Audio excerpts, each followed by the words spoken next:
So, Smarty Pants, are you ready for some detective work? Great, because I happen to have some right here. Gee, what a coincidence. Yeah. Let's go! You drop a bowling ball in a bucket of water which is 45 degrees Fahrenheit.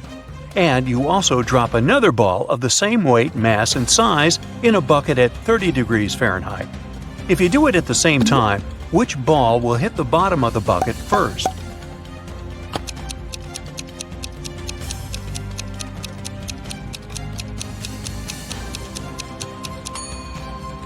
The ball in the bucket of the 45-degree water will hit the bottom of the bucket later than the other ball. Did you think that the water had to be frozen at 30 degrees Fahrenheit? But the riddle says nothing about that bucket having anything in it. Therefore, there is no water or ice to slow the ball down. Sam is talking to his lawyer in jail. They're very upset because the judge has refused to grant bail. At the end of the conversation, Sam is allowed to leave the jail. Why?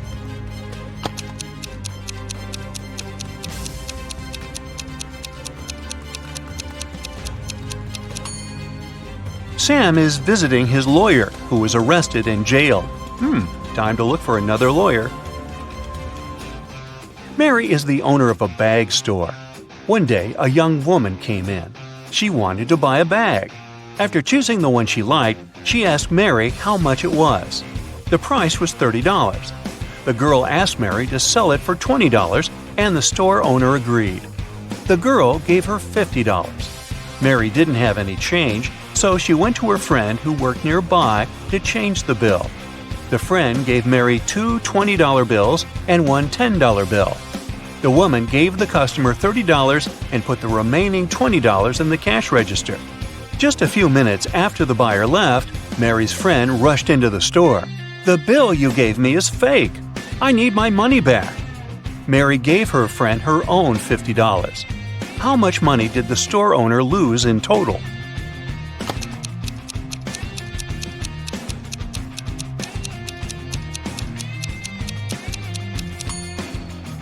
For one thing, Mary sold the bag at a $10 discount, so she already lost this money.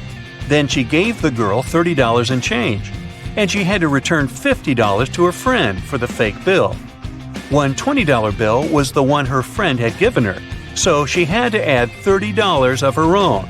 In total, she lost $70. Wow, next time use a credit card, huh? Private Detective Deborah was doing some shopping at the mall.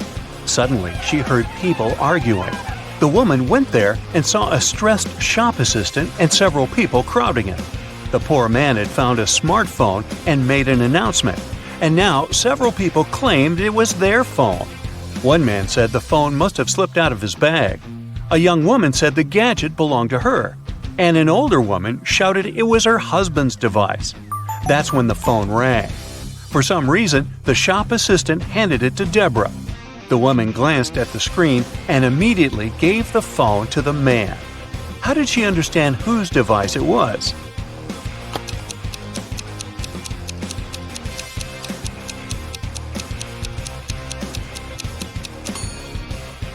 Deborah saw the word wife written on the screen. Jenny heard about a private party which was supposed to be VIP. Celebrities and influencers were going to attend it. And guess what?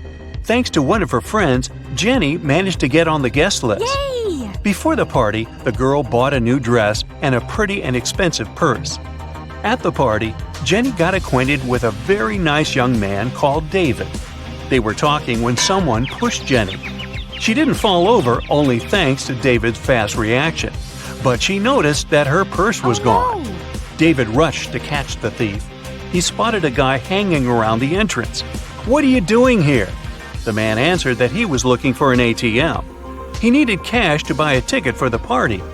David told the man to hand Jenny's purse over or he would call the police. How did he understand the man was the thief?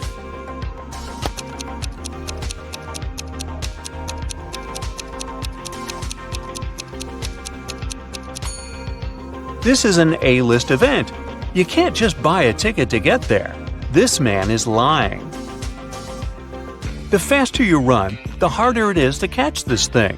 What is it?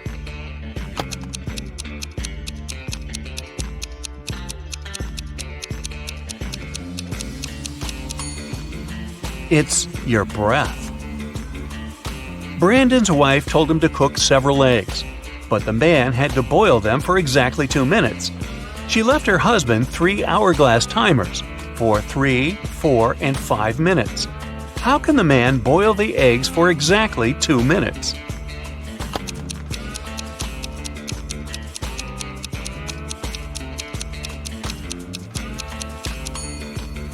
Brandon waited until the water started to boil. Then he turned over the 3 and 5 minute timers. When the 3-minute timer ran out, he dropped the eggs into the water. And when the 5-minute timer ran out, he had his perfectly boiled eggs. Sometimes I am loved, usually by the young. Other times I am dreaded, mostly by the old ones. I'm hard to remember, also hard to forget. And yet, if you do, you'll make someone upset. I occur every day. Everyone has to face me. Even if you don't want it to happen, embrace me. What am I?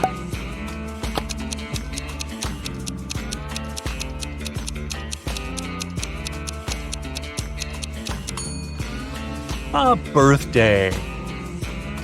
It's thin, but when water splashes it, none seeps through. When hit, it changes color. It covers an incredibly complex thing, yet it's very easy to flex. What is it?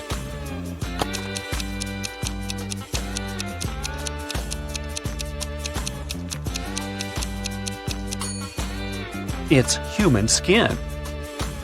Look at these people. Can you figure out which one is a smuggler?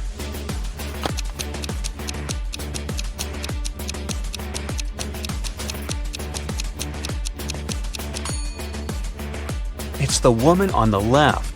The lady on this right is really pregnant. She's just wearing a wig. But the shape of the belly of the woman on the left is weird, to say the least.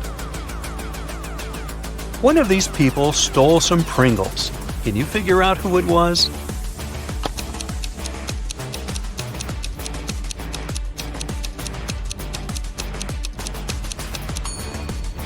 It's this young lady. Look at her ponytail. A very strange shape. Doesn't it resemble a pack of Pringles? Now, I've got this group of people for you. One of them is a vampire. Can you figure out who it is?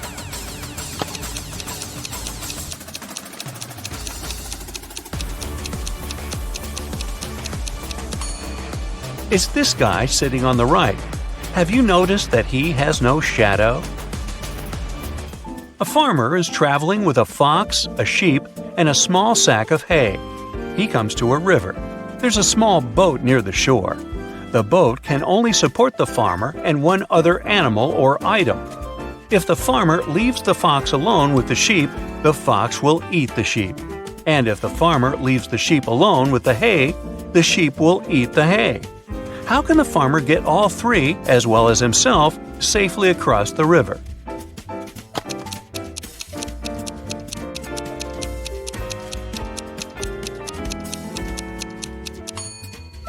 The farmer should take the sheep across the river. Then he should paddle back. Then he will take the fox across the river. After that, the farmer should take the sheep back to the first side of the river.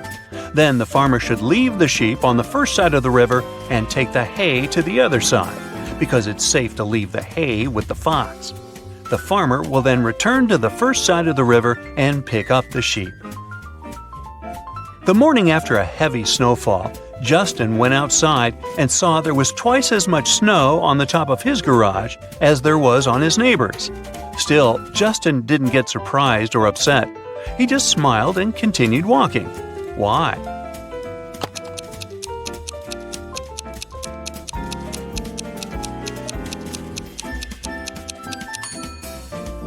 Justin's garage is twice as big as his neighbor's. No wonder it has twice as much snow.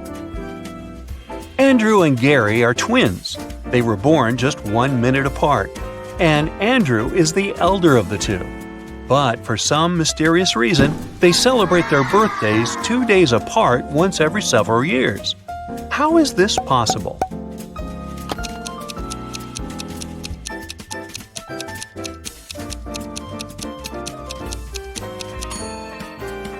Andrew was born at 11:59 p.m. on February 28th. It wasn't a leap year, so Gary, who appeared just 1 minute later, was already born on March 1st. That's why during leap years, they have 2 days between their birthdays. Look at these mirrors and say which one is magical.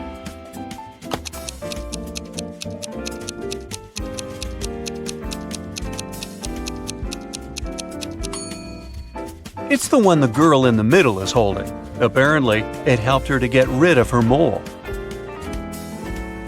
2 men are playing chess. They've already played 5 games, and each man has won 3 of them. How is it possible?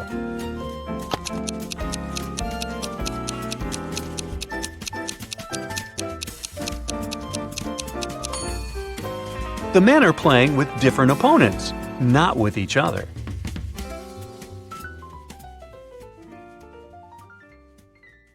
Jake is a very rich guy. He lives in a mansion with a gardener, a cook, and a housemaid. One day he goes on a business trip and returns 2 days later. Oh no! Someone put a huge coffee stain on his exclusive white sofa. Jake gets furious and interrogates his staff. The housemaid says, "Yesterday I had a day off, so I spent it outside the mansion. As for today, I cleaned the living room first, and then I focused on the bathrooms, and the sofa was fine." The gardener says, "Yesterday, new plants were delivered. I was very busy planting 6 palm trees in front of the house, so I didn't have the chance to chill indoors." And the cook says, "I was trying new recipes in the kitchen and filming vlogs for my subscribers. I never hang out in your living room, sir." Who's lying?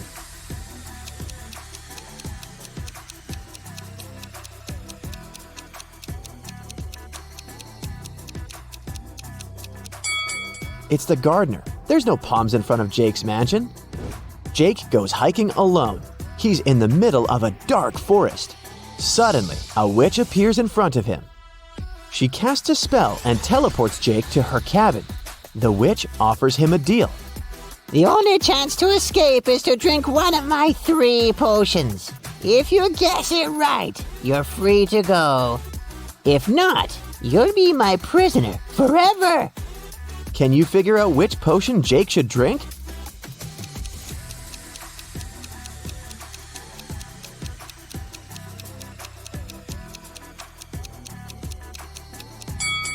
Take a closer look at the emojis that imply the potion ingredients.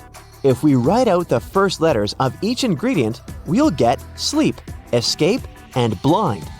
So, Jake should pick the second potion. Jake drinks the potion and teleports to a desert island.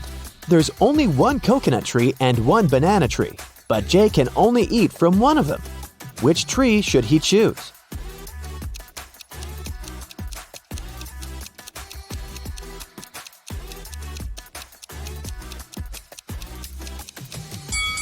The coconut tree.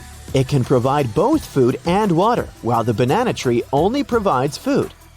Thankfully, Jake sees a boat passing by. It's filled with people. Jake rubs his eyes and takes a look again. The boat is still there, but Jake doesn't see a single person on it. Why?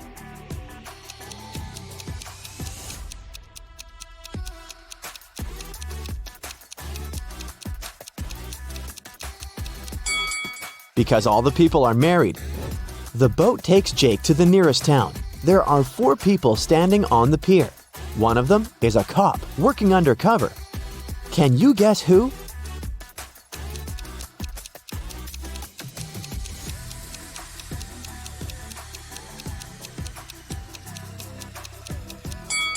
It's this guy in a sports suit. There are cuffs sticking out of his pocket. Jake is walking down a black street. He's wearing all black. Black shoes, socks, trousers, coat, gloves, and balaclava. All the street lamps are off. A black car is coming towards Jake, and its headlights are turned off. How did the driver see Jake?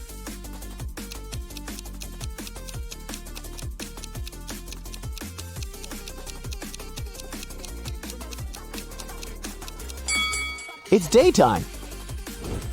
Jake is starving, so he decides to go check out the local bakery and purchase some snacks. The price for 1 cherry donut is 50 cents, and 1 apple donut costs $2. They also have lemon donuts. The price is $1.50 per item. Can you calculate the price for one blueberry donut?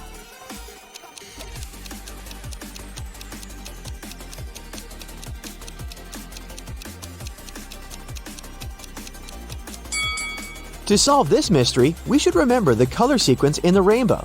The price increases by 50 cents from red to purple. So the price for one purple donut is $3.50. Jake's mother wants him to get married as soon as possible. That's why she arranges a blind date for him. The lady's name is Karen. Today, they're meeting for lunch. This is the first time Jake and Karen are going to meet in person, and they haven't seen any pictures of each other. Karen texts Jake, "I'll wear gold hoop earrings." Jake arrives at the restaurant. There are 3 ladies. All of them are wearing gold hoops. Can you help Jake find his Karen?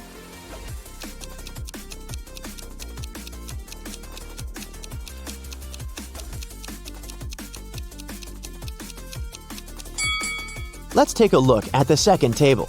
There are 2 dinner servings and cutlery for 2 people.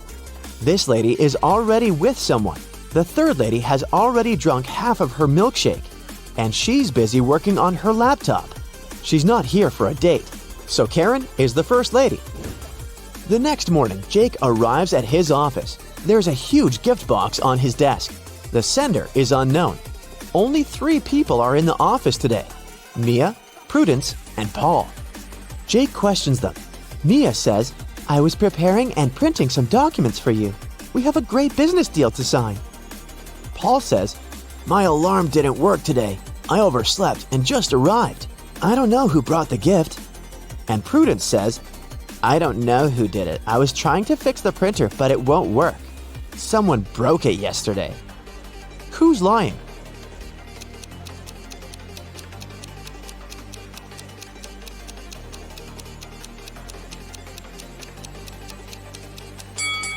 Mia printed the documents for Jake this morning, and she's holding them in her hands. Therefore, Prudence is lying. Jake takes 2 pictures of his office room. Take your time and try to spot 10 differences between them.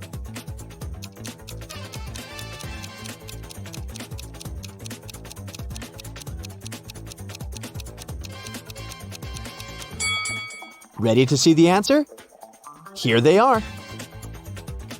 He's in the middle of a creepy abandoned village in the woods. It starts raining heavily. Jake finds an old cabin and hides inside it. Jake wanders around for a while and finds 3 doors leading outside. But each path hides some dangers. There's a huge fire behind the first door. There are wild animals waiting behind the second door. And the third passage is filled with toxic gas. Humans can't survive after breathing it in. Can you help Jake choose the right door?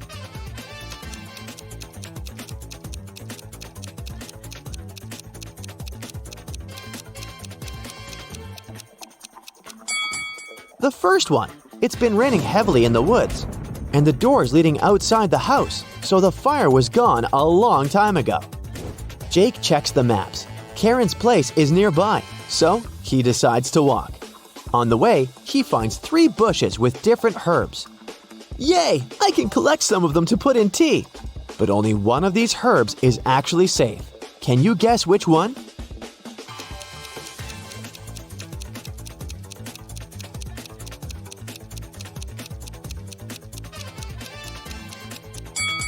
The first herb caused a rash on Jake's hand, and the third one looks pretty stinky. So he should take the second one. Finally, Jake arrives at Karen's house. She shows him around. Can you spot 3 emojis hidden in her living room?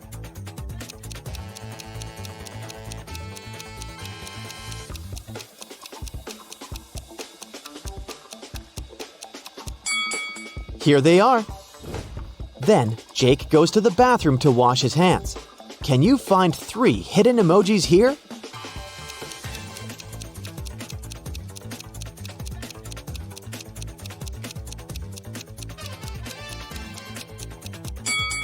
Hello! And finally, Jake lands in the kitchen. There are 3 emojis here. Can you see them?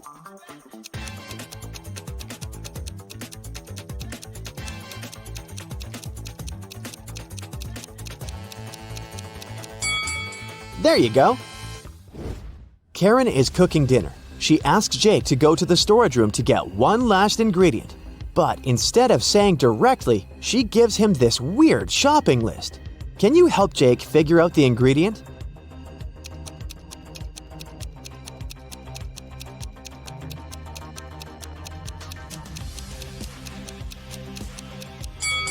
The number implies the letter we should pick out of each word. The encrypted word is pepper. And now let's take a look at the color of the note. It's written with a red marker. Therefore, Jake needs to get a red pepper. Karen picks some flowers in her garden and puts them in a vase on her table. Can you find the correct shadow?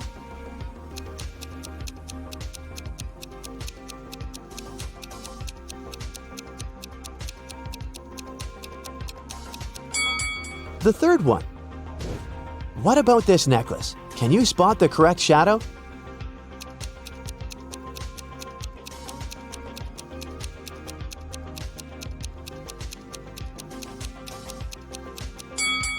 The first one is the perfect match. Let's see if you can find a shadow that belongs to this book.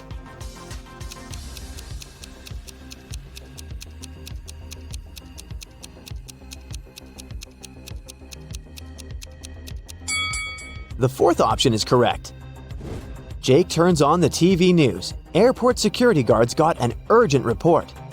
One of the passengers came back to the country with a stolen ancient treasure from Paris. The guards initiated a check. The mysterious passenger blended into the crowd, but they managed to find 4 suspects. Jake spots the thief right away. What about you?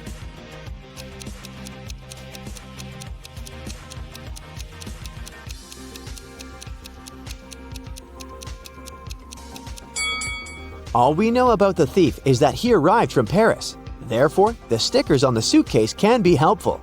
Several guys have stickers with Paris, but take a look at this guy's suitcase. The Parisian sticker is on top of the others, so he's the thief. Hello there, Brightsiders! These riddles are going to be a bit different than usual. No witches, detectives, or whatever. Let's go! Take a look at this pic. On the left, you've got a set of words. They're not linked to each other in any way. On the right, you've got a set of weirdly shaped geometrical objects. Your task is to match each word to the corresponding objects.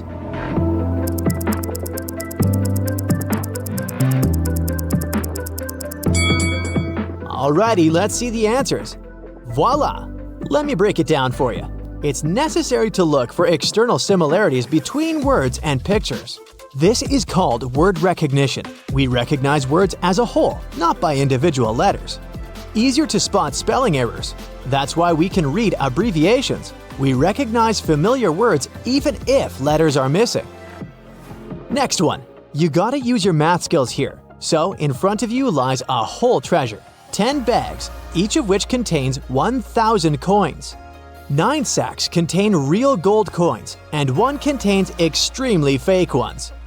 A real gold coin weighs 5 grams, while a fake one weighs 4 grams. How to determine in one weighing on the scales which of the bags contains fake coins? The scales are accurate, but there is only one approach to them.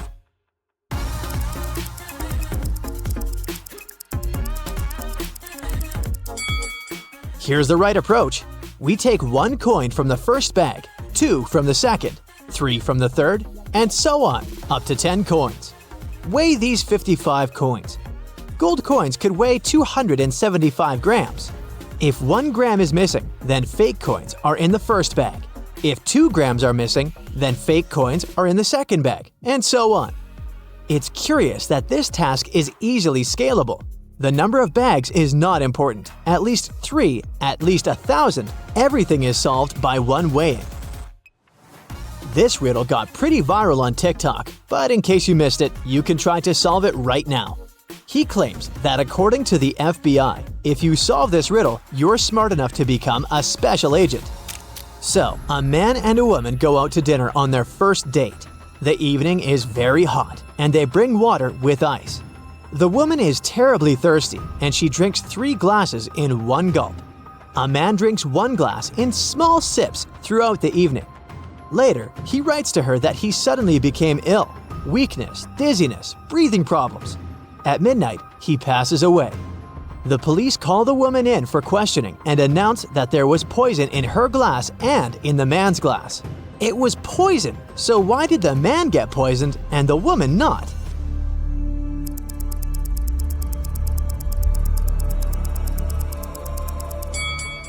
I'm sure you already guessed the poison was in the ice.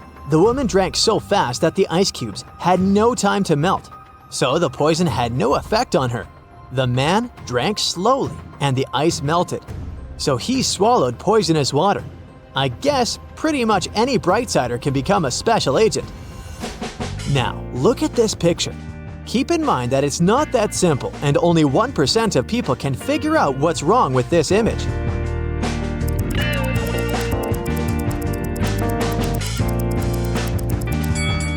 Hey, look closer. The woman in the red dress on the right doesn't have an umbrella, but she doesn't get wet.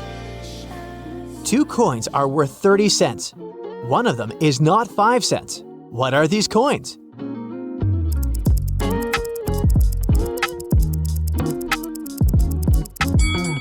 This one was easy. 25 cents and 5 cents. One coin is not 5 cents, but the second is 5 cents. Look at this picture closely, because the riddle is all about your attention. Now tell me, what time is in the picture? To make it a little bit easier, I'm going to give you a couple of options. A, it's 5 a.m. B, it's 11 a.m. C, it's 7 a.m.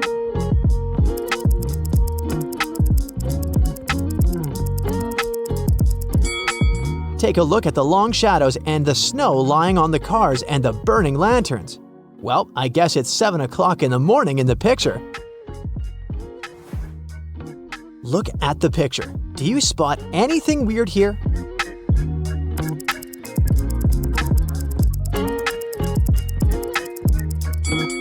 The shipping deck seems to be way too slim. Seems like it was built after the ship had arrived at the port.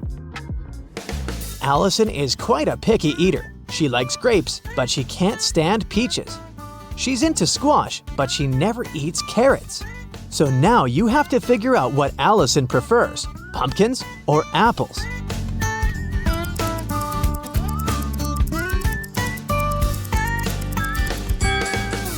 This girl may be finicky, but she does have some logic. She only eats things that grow on vines, so she's gonna prefer pumpkins over apples. There's a clerk at the butcher shop. He's 6 feet tall and he wears size 13 sneakers. What does he weigh?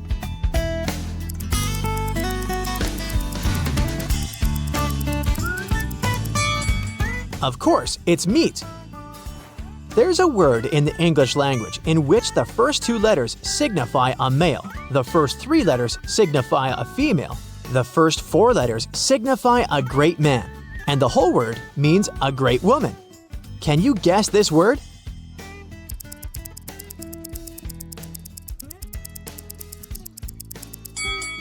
It's the word heroine. A hen and a half lays an egg and a half in a day and a half. How many eggs does one hen lay in one day?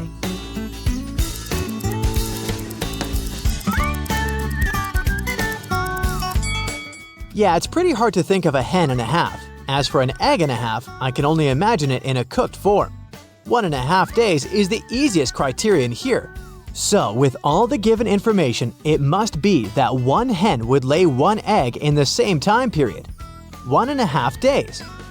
But if one hen lays 1 egg in 1.5 days, it means that one hen would lay only 2/3 of an egg in one day. So the answer is 2/3 of an egg. A young man wants to have it, but when he grows up, he no longer wants it. He attacks it with a blade in his hands, but it's always in vain. What is it?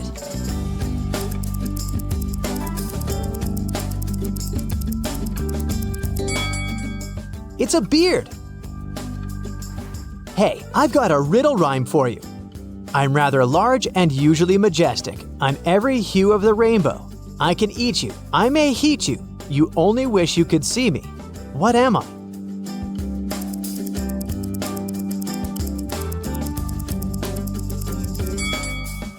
It's a dragon. The last, but not the least. Get ready, this one's gonna be pretty long. Carl's two grandmothers want to see him every weekend, but they live on the opposite sides of town. Not to offend any of the grannies, he tells them that every Sunday he'll head to the subway station nearest to his apartment at a random time of the day and will hop on the next train that arrives. If it happens to be the train traveling north, he'll visit his grandma Erica uptown. And if it happens to be the train traveling south, he'll visit his grandma Liz downtown. Both of his grandmothers are okay with this plan, since they both know the northbound and southbound trains run every 20 minutes. But after a few months of doing this, Grandma Liz complains that she sees him only 1 out of 5 Sundays. Carl claims he chooses a random time each day. How can this be? Keep in mind that the trains always arrive at their scheduled times.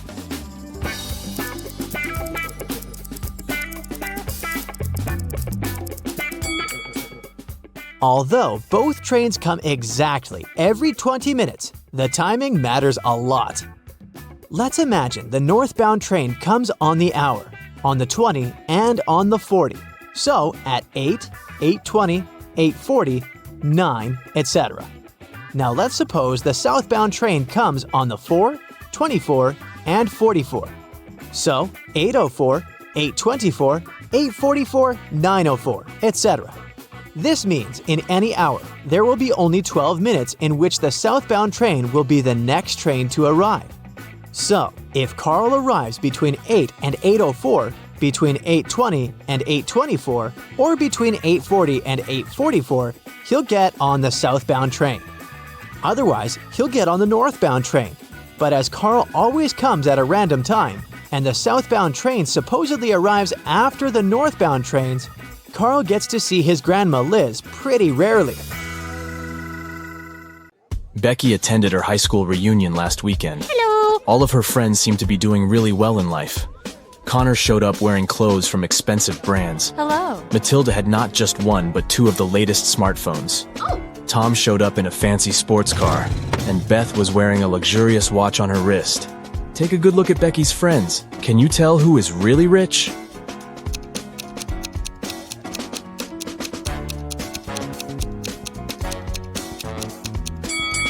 Well, let's see. If you look closely, Connor didn't take off the tags from his clothes. This probably means that he's planning on returning them after the reunion. Yeah. Matilda's phones are fake. Look at the label. It's just a copy of the original brand. Ah. And Beth's watch is way bigger than her wrist, which means that the watch is not really hers. So, Tom is probably the richest person at the reunion. Oh, yeah. Amy's favorite band is in town, and she really wants to go to their concert. She asks her stepmother if she can go, but she says she will only allow Amy to go if she does a series of things for her. Oh. The first thing the stepmother asks is for Amy to bring her some water in a colander. To get this right, Amy needs to think outside the box. Okay. Can you help Amy figure out how she can do that?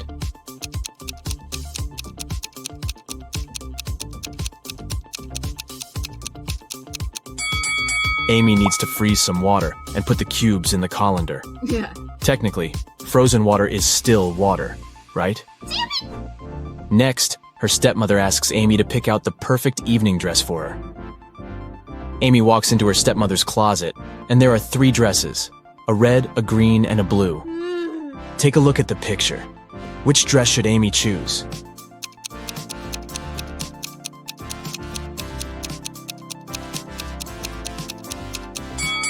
If you look closely, the button on the blue dress is about to come off. The green dress has a big paint stain on it, so Amy should pick the red dress. Yes! Before Amy can take the dress to her stepmother, the woman enters the room. She sees the stain on the dress and starts to shout at Amy, "How could you do this to my dress?" But Amy says she didn't do anything wrong, and that the paint was already there when she walked into the closet. Yes! The stepmother asks Amy to find the culprit. Oh. If she could figure out who had stained her dress, then Amy could go to the concert. Okay. The 3 main suspects are Amy's stepsisters, Ella, Bella, and Gabriella. What? They don't like Amy, so it's likely that one of them splashed paint on their mother's dress in order to frame her. When the stepsisters are out of the house, Amy sneaks into their bedroom to try to find the culprit. Take a look at the room. The first bed belongs to Ella, the second belongs to Bella, and the third bed belongs to Gabriella. Can you tell who did it?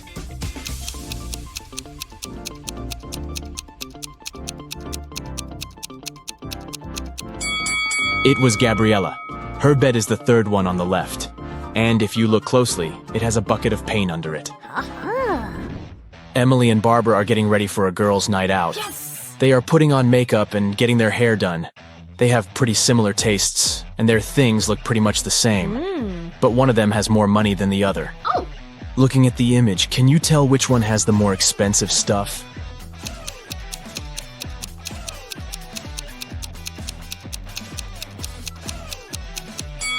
Take a look at Barbara. Her dress kind of gives it away since it's obviously a knockoff. So Emily is the one with the more expensive stuff. Harry decided to backpack around the world on his own. Yeah! On the plane, he sat next to a girl.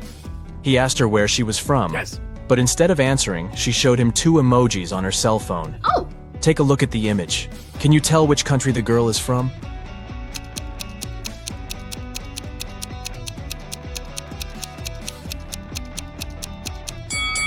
Let's see. That's an iron and a piece of land. I guess she's from Ireland? As soon as Harry landed in Paris, he went strolling along the streets to find a place to stay. He found a cute little hotel and decided to go inside. Big mistake. Why?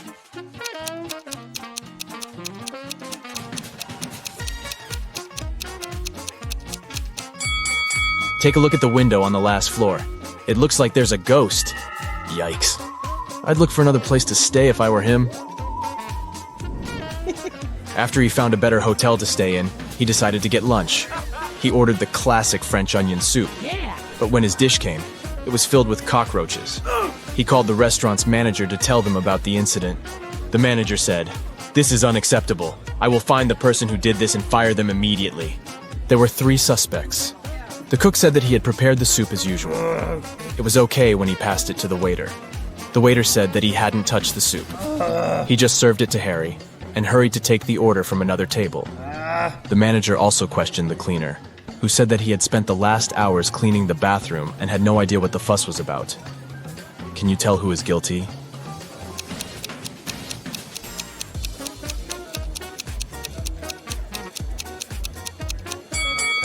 No one. Look at the ventilation system. It's full of roaches. They must have crawled out of it and fallen into Harry's soup. Yikes. There are 3 passengers in the business class of an international flight that is headed towards Rome. Take a look at these 3 people.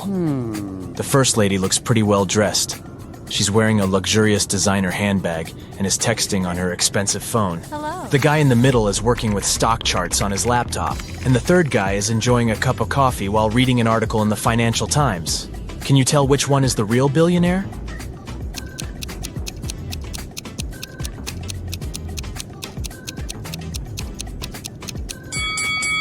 Let's see.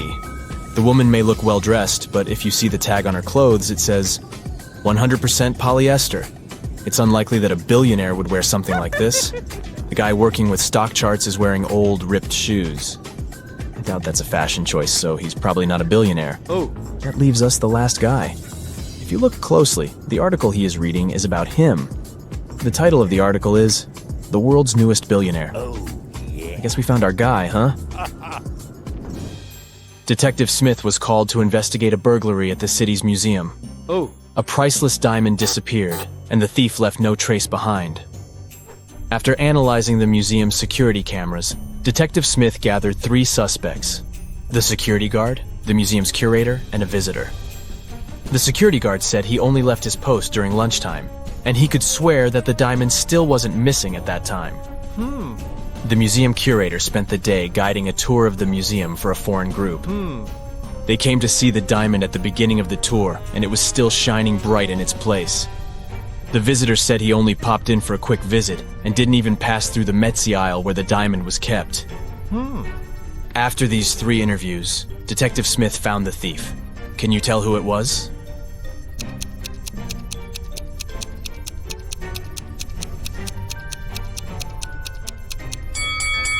It was the visitor.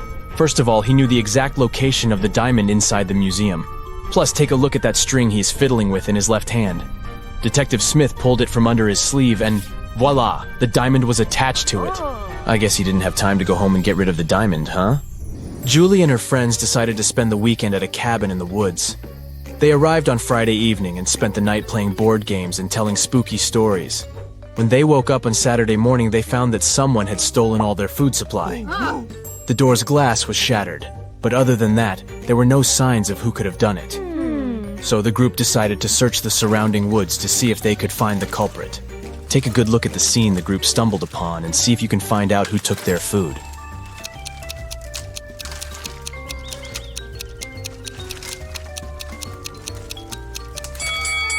What's that at the left corner? Those look like bear footprints, huh? And not just one, but rather an entire family of bears. Oh, and they even left an Oreo wrapper on the ground as evidence. Yep, these grizzlies were the culprits for sure. Atlas woke up in the attic of an abandoned house. He tried to find a way out of the house, but all he could find was a room with 3 doors. Each door hid a different danger. The windows and floor behind the first door were made entirely of magnifying glass, which meant that the sunlight would probably burn him if he entered. The second door hid a room full of poisonous gas, and behind the third door was a hungry lion. What should Atlas do to escape?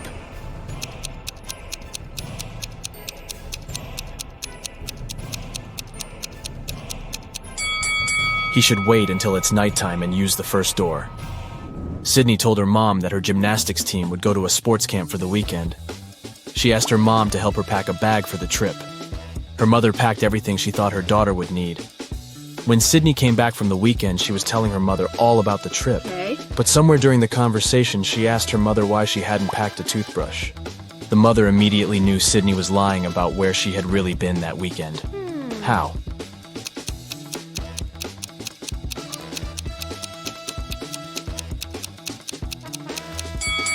Because Sydney's mother did pack a toothbrush, but she put it under Sydney's gymnastics clothes.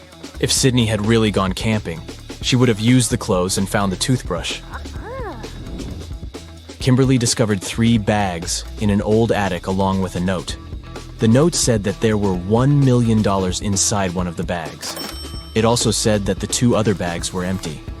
She only had one chance to figure out which bag had the cash, and she could trust that one of the messages written on the bags was true. On the first bag, it said, "The cash is not here." On the second bag, it was written, "The cash is not here." The last bag read, "The cash is in the second bag." If you were Kimberly, which bag would you choose?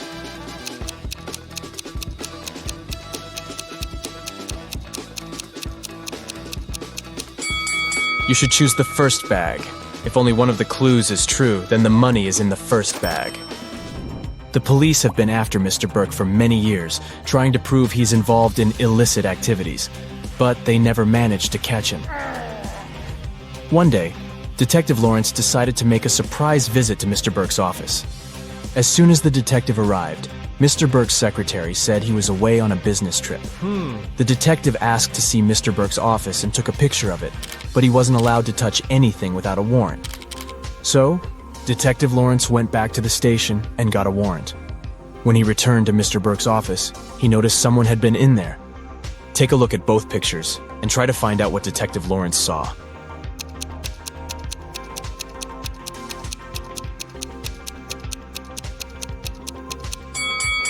The desk lamp is tilted and the books are in different places. Someone definitely was in that room. Detective Lawrence decided to search Mr. Burke's entire office. In one room, he found there were footprints up until the middle of the room, and then they disappeared. The only window of the room was open. "Oh no!" Detective Lawrence shouted. "I can't believe he escaped again." He took a picture of the room and took it to the police station. At the station, he showed the picture to the other detectives, and one of them said he had cracked the case. Take a look at the picture. How did the detective solve the case?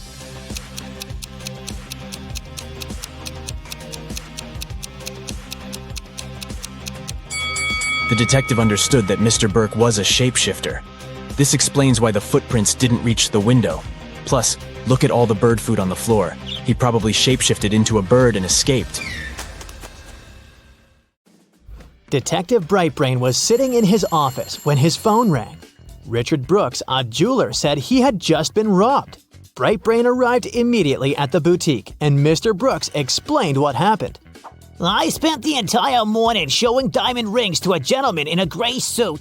He was extremely polite and knew a lot about diamonds.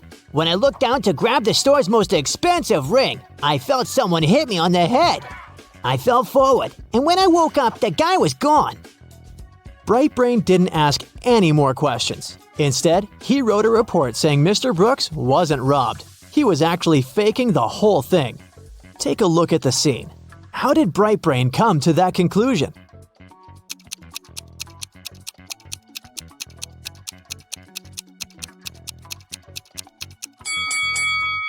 If Mr. Brooks fell forward, the weight of his body would have broken the glass counter in front of him. And look, there's not even a scratch. The next day, Brightbrain was driving to work when he got hit by a red Chevrolet. The guy got away pretty fast, but the detective managed to see the car's license plate began with 62. Back at the office, Brightbrain tracked down the possible owner of the vehicle, Mr. Neander. The detective arrived at Mr. Neander's house together with the police and immediately saw a red Chevrolet with a 62 license plate in the yard, but there weren't any signs of a collision. Brightbrain interrogated the subject, but Mr. Neander said, I swear it wasn't me. I haven't left the house in 2 days, and I can't use my car because I lost the keys a week ago. Brightbrain approached the vehicle and leaned on the hood of the car to peep inside. He immediately said, I know you're lying. How was Brightbrain so sure?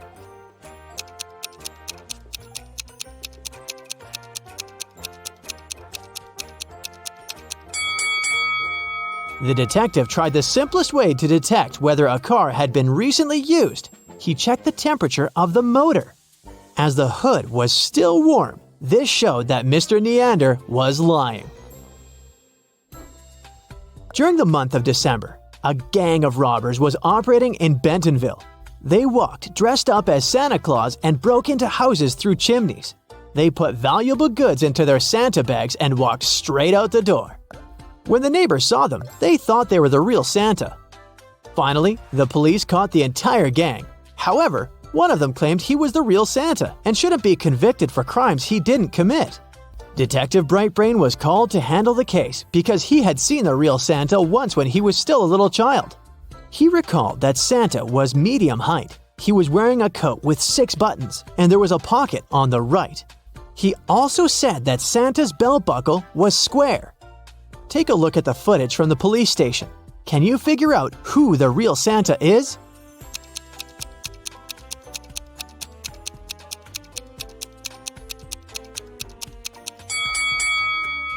It's the second one on the right. He fits all of Brightbrain's descriptions. It was raining when Brightbrain decided to drive down to the gym. Halfway there, a woman stopped his car asking for help. She said someone had just bumped into her car and drove away. When the detective took a look around, the only person next to the place of the incident was a man fixing his tire. The lady said that was the car that bumped into hers, but when Brightbrain went to talk to the man, he said it couldn't be true because he was busy fixing his car the whole time. Can you tell who's lying?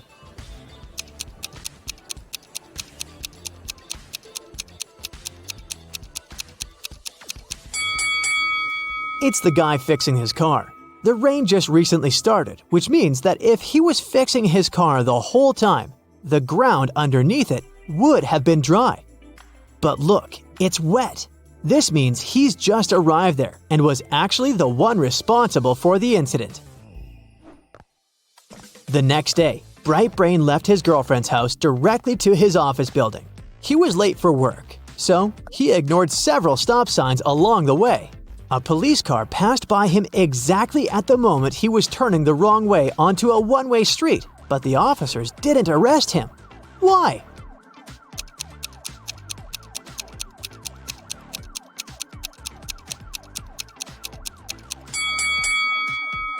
Because the detective was walking, not driving a car. Duh! Around 8 in the morning the next day, Detective Brightbrain was on his way to get coffee when he saw a robbery happen. A masked person ran off with a woman's wallet. The detective ran after the thief and saw him entering a coffee shop. When Brightbrain went inside, he searched for the thief but couldn't find them. The person had taken their mask off. He told the coffee shop owner that one of their clients was a thief, and the owner closed down the shop so that the detective could question the people there. The first person he interrogated was Allie. She said she had been in the coffee shop for the last 3 hours, working on her laptop. Brian said he had just come inside to get an espresso to go. Catherine said she had just started eating her breakfast and didn't see anything suspicious going on. Lastly, he interrogated John, the coffee shop owner. He said he opened the shop at 7 a.m. and hadn't left the place since then. Brightbrain knew immediately who had done it. Can you guess who it was?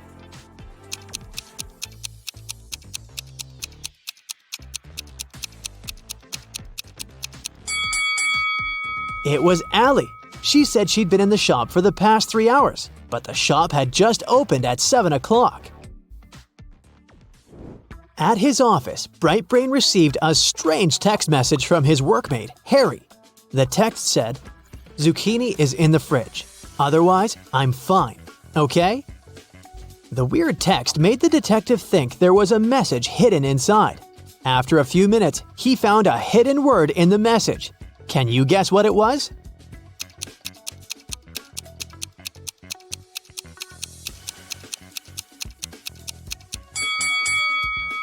If you pay attention closely, the first letter of each line can be mixed together to form the word zoo. Quickly, Brightbrain grabbed his things and drove to the local zoo. He arrived at the zoo and immediately saw the entrance to a secret passageway. The passageway led him to a network of underground tunnels. At the entrance to the first tunnel, there were venomous rats. At the entrance to the second tunnel, there was an explosive about to go off in 5 minutes. And at the entrance to the last tunnel, there was toxic gas. Which tunnel should he choose?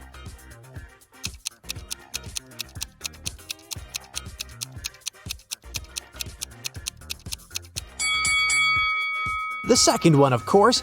He can pass through the tunnel after the explosive goes off. At the end of the tunnel, he found himself in a dark room. As soon as he entered, the door locked behind him and he was stuck.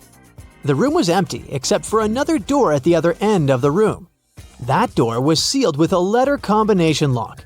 There was a slip of paper with the following hint written on it: P plus 3, N minus 1, B minus 1, N plus 4, S plus 1. What's the code word?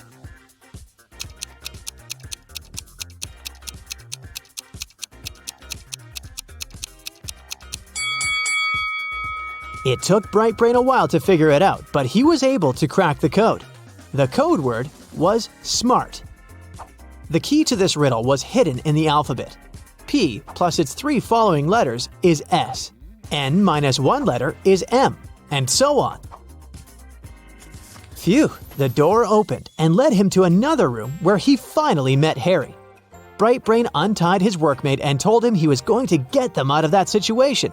But when he looked around, he noticed they were standing at the bottom of a very deep well. Looking up, they could see the clear blue sky, but it looked like there was no way out. The detective felt soil falling onto their heads, and he feared they were going to be buried in mud. Luckily, in an hour, both men made it out of the well alive. How did they manage to get out?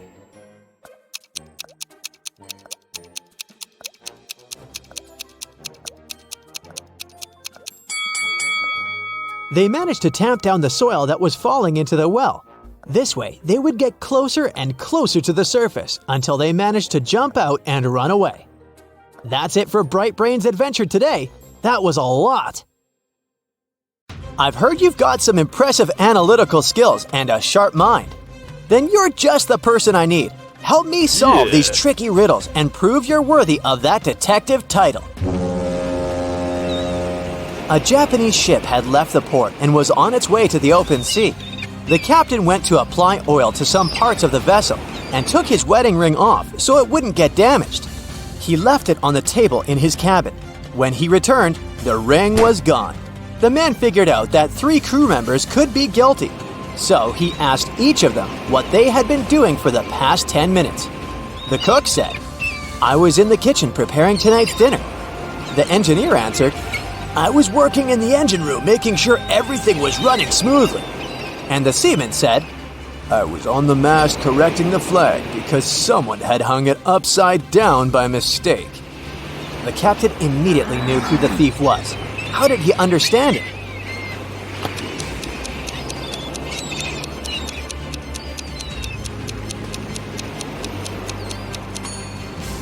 It was clearly the seaman. It was a Japanese ship, and the Japanese flag is white with a single red dot in the middle. It can't be hung upside down. Cheryl was reading a book, but she was careless and accidentally tore out pages 7, 8, 100, 101, 133, and 334. How many pages will she have to fix?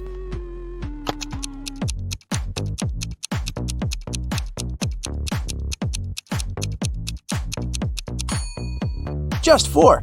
7 and 8, as well as 333 and 334, are just different sides of one page. A folder with extremely important documents disappeared from Detective Brown's office. At the time of the theft, there were only 4 other people in the office: Bill, Tom, Harry, and Mike. Brown interrogated them, and they gave the following statements. Bill said, "Tom did it." Tom denied this claim. Bill did it. Harry said, "Tom's telling the truth." And Mike confirmed, "Harry's not lying." After analyzing these statements, Detective Brown found out that only one person was telling the truth, and the rest were lying. Can you determine the thief?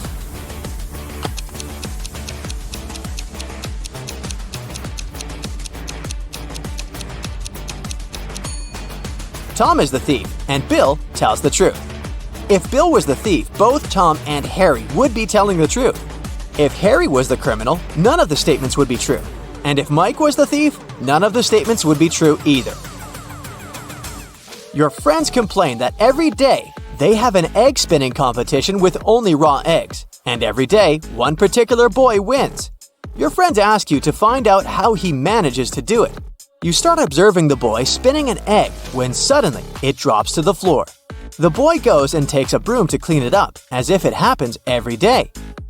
You immediately understand why the boy always wins the daily competition. What's his secret?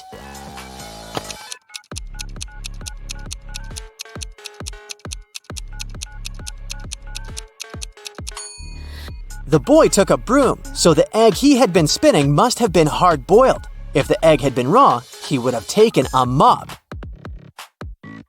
A man was discovered unconscious at his desk, alone in the locked office. He was rushed to a hospital, and the police started investigating this case. The only clue was a sealed envelope on the man's desk. Have you figured out what happened?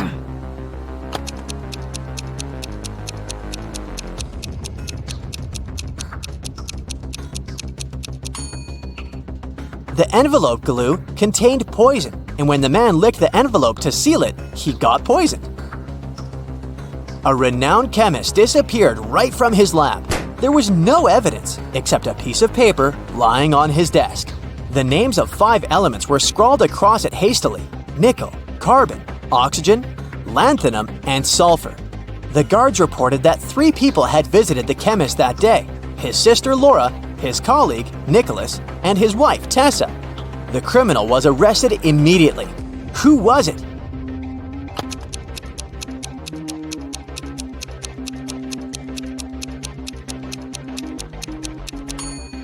The list of chemicals is a clue. Their abbreviations spell out the name Nicholas. Look at these ladies attentively. Can you figure out who's not pregnant?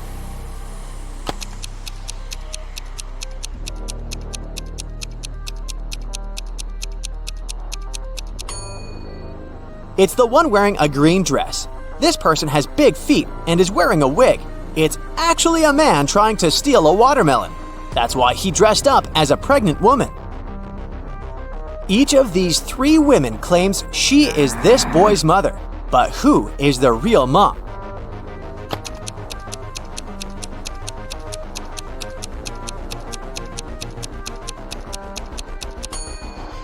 The real mother is wearing clothes in the same colors as her son's outfit. What a cute family look! Plus, the boy is facing her. Someone stole the principal's money.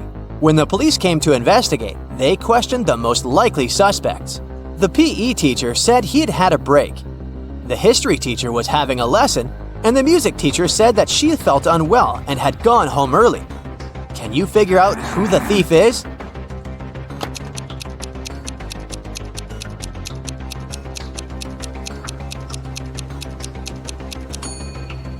The music teacher is the thief.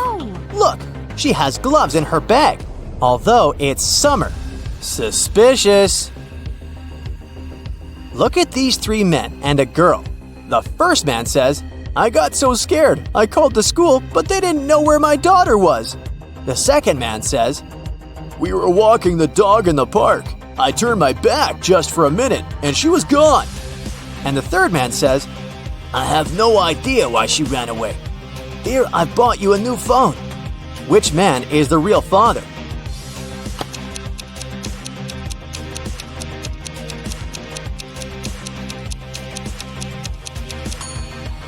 The second man is the father.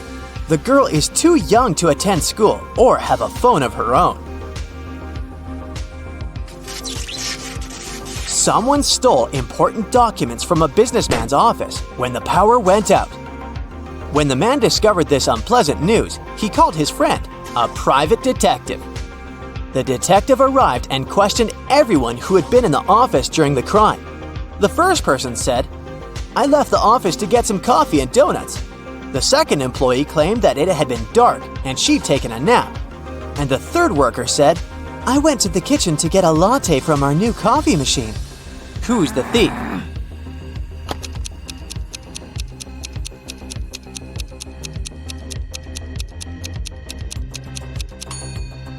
The third person's a liar. He wouldn't have been able to use a coffee machine without electricity. The man had lost his memory, and while each of these three women claim she's his wife, he can't figure out who's telling the truth. Can you help him?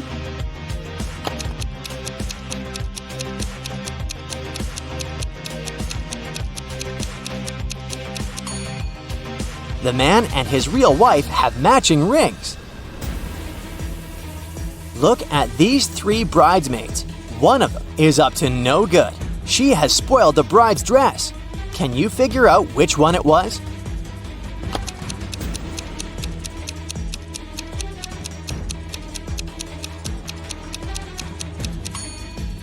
The bridesmaid who had ripped the dress must be left-handed because all the rips were made with a left hand. Pay attention to their placement and direction. And this is the only left-handed maid. She's writing down some notes using her left hand. At 9 a.m., Ethan got a call from his friend, an owner of a large business. The man said that a very important document had disappeared from his office. It had been on his desk the evening before, but now it was nowhere to be found. Ethan immediately came there to question his friend's employees. Soon he had three suspects. Walter said he had spent the previous evening at the movies. Joan had dinner with her friends, and Zachary visited an art gallery. It didn't take Ethan long to understand who is lying. Have you figured it out too?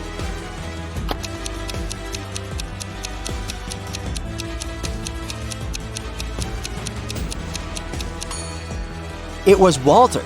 His ticket isn't torn. It means he didn't enter the movie theater. Olivia called the police.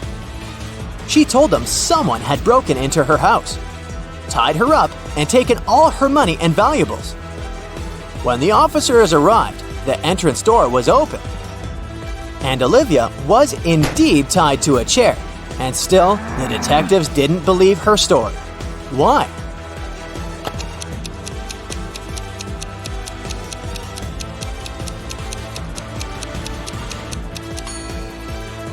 If the girl was tied, how did she manage to call the police?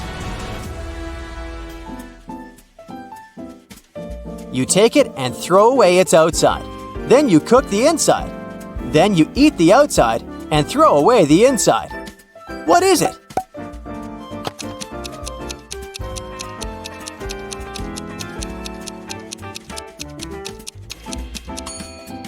You've just eaten a corn cob.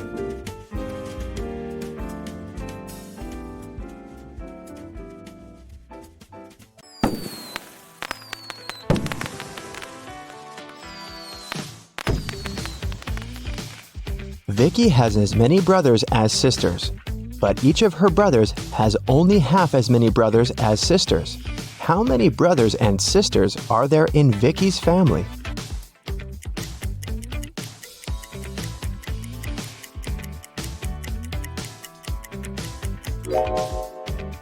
The correct answer is 4 sisters and 3 brothers.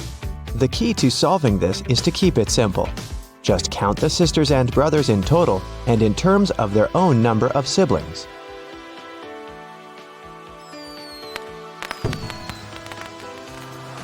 Vicky is a music teacher. One day, she came over to her student's house to give him a lesson. The door was unlocked, so Vicky got in. Her student, Mr. Green, was lying on the couch with the flu. He was very weak, and Vicky decided to call the 3 best doctors in this town. Since Mr. Green was really rich and influential, many people wanted to get rid of him. That's why his bodyguards had to search the doctors before they began any treatment. It turned out that one of the doctors was a criminal. Can you tell which one?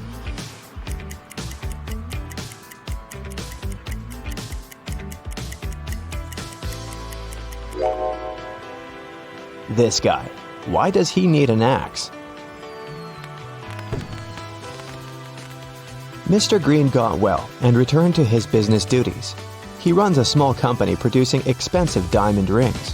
On Friday, when the working week was finally over, he got a call from his bank. Mr. Green found out that someone had stolen all the money he had. He suspected that it might have been one of his employees, so he asked each of them what they'd been doing that day. Helen, the jeweler, said she always made 2 rings a day and showed all the rings she had made that week. Jesse, the sales manager, said that he had been busy meeting with the clients. And Amber, the cleaner, said that she'd been cleaning the office every day as usual, and she didn't notice anything suspicious. Who lied?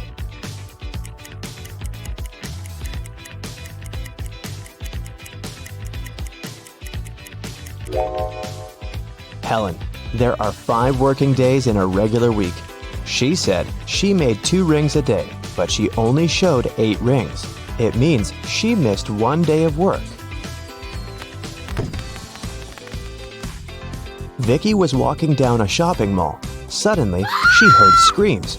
Looking outside the window and saw 2 women in big trouble. Can you tell who has more chances to survive?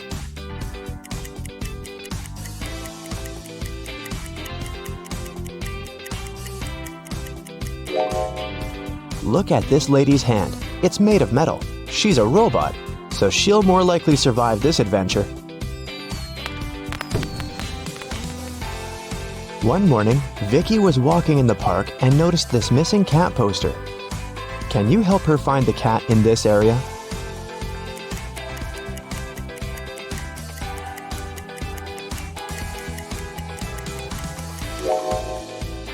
It's hiding in this old lady's bag.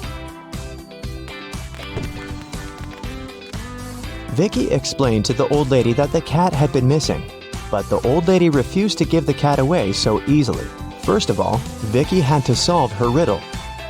I can whistle, I can howl, I can scream, and I can whisper, but I don't speak. What am I? Can you help Vicky?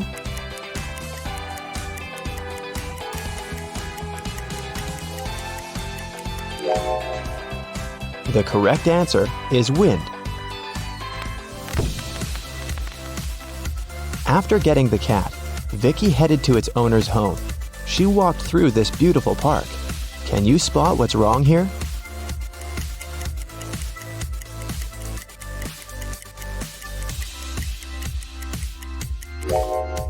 This bench doesn't have legs.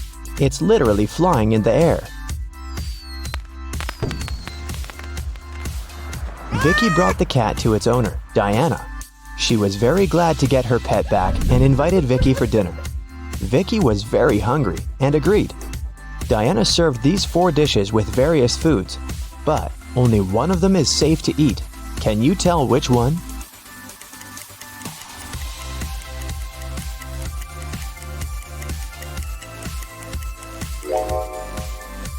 The coconut cake is sprinkled with some human nails. If you look closely at this tomato soup, you'll notice some metal nails. Something's moving inside this burger, so this pasta is the only edible dish here. After dinner, Diana made a confession. She was a real witch, but Vicky didn't believe in magic at all. That's why Diana offered her this deal. If you solve my riddle, I'm gonna use some magic to fulfill your biggest wish. I'm beautiful, up in the sky, I'm magical, yet I cannot fly. To some people, I bring luck. To some people, wealth. What am I? Can you help Vicky out?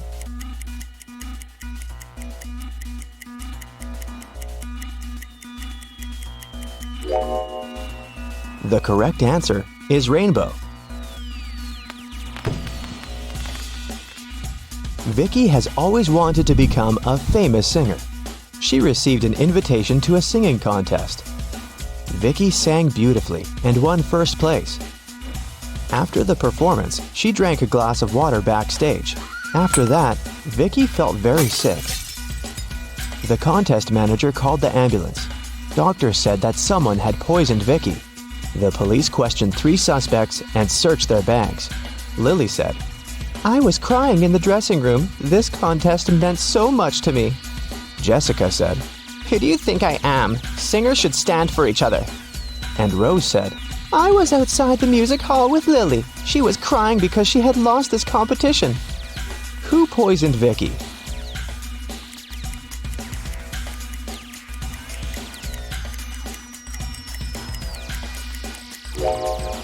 Lily said she was in the dressing room, while Rose said that they had been outdoors.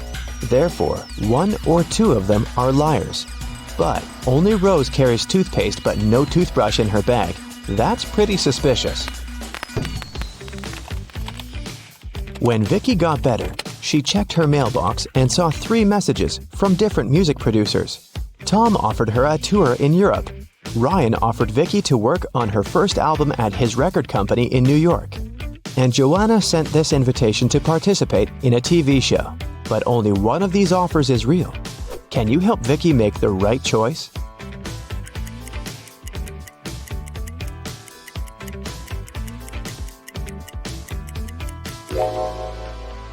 Joanna's message is spam. She doesn't mention Vicky's name anywhere, and the text includes a suspicious link. Ryan sent Vicky a picture of his record company. But there are palm trees and a tropical forest outside the window. It's clearly not in New York. So, Vicky should pick Tom. Vicky was walking home from a rehearsal and stepped on a magical portal. She fainted and woke up in an enchanted forest. Suddenly, a wicked witch popped out of nowhere and gave Vicky a choice. If you solve my riddle, I'll let you go. And if not, you'll get lost in this forest forever. Here's the riddle. I can be flipped and broken, but I never move.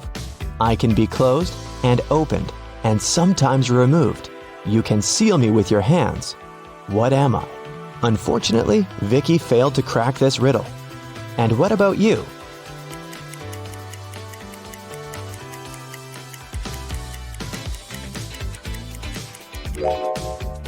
The correct answer is a deal.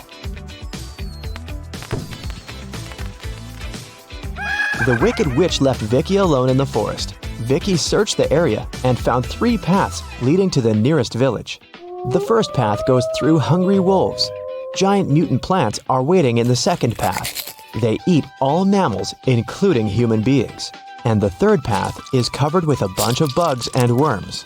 Which way should Vicky go?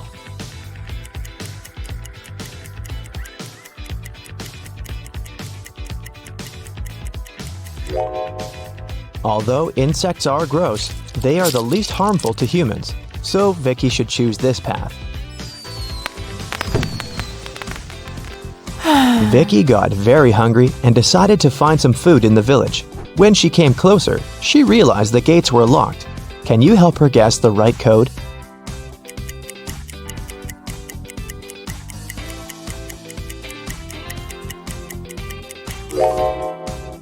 Take a look at the screen. It requires a 4-digit code. Someone decorated the gates with this symbol. It's a hint. If we divide this symbol into 4 parts, we will see that it's made up of 4 2s. So, Vicky should enter 2222 and come in. When Vicky entered the village, an angry pixie stopped her and said, Not so fast, lady. You gotta solve one riddle first. What should you do when you see a green man? Vicky cracked this puzzle right away. What about you?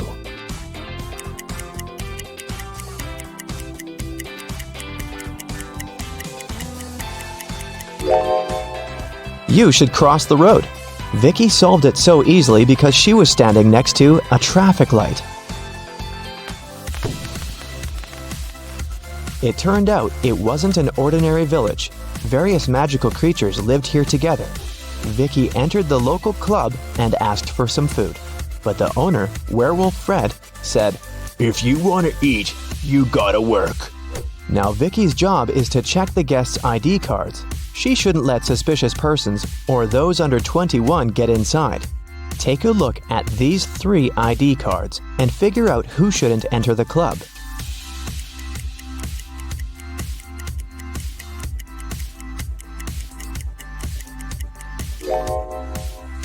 The first one, Vampire, is already 21, and nothing looks suspicious in his ID, so Vicky should let him in. And this werewolf lady seems alright too. This elf's ID card says he was born on September 31st, but such a date doesn't exist. Therefore, Vicky shouldn't let the elf in. After work, Vicky went to the local supermarket to buy some food. She saw 2 attractive young ladies eating street food there. Can you tell which one of them isn't human?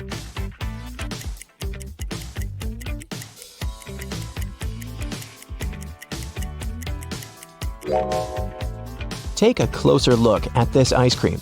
Raw meat? This lady is definitely a werewolf. Vicky liked this village and decided to stay there. She met the love of her life, and 2 years later, they got engaged. Today is her wedding day. Can you guess who her husband is?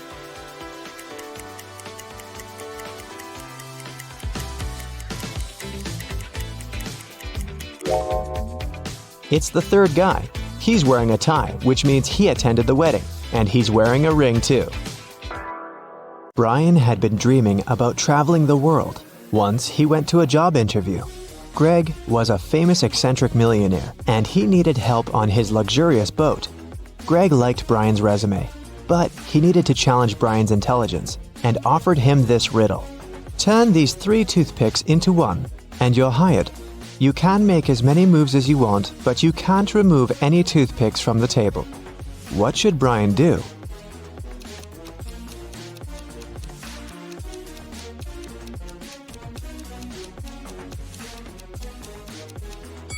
Make a Roman numeral using all 3 toothpicks. Finally, the yacht left the port. Brian was very excited to begin his first round-the-world voyage. There were 5 people on the boat: Captain Nick, Brian, Greg, his girlfriend Lisa, and their friend Robert. In the evening, Brian served dinner for everyone. It was fresh fish and salad. Can you tell what's wrong here?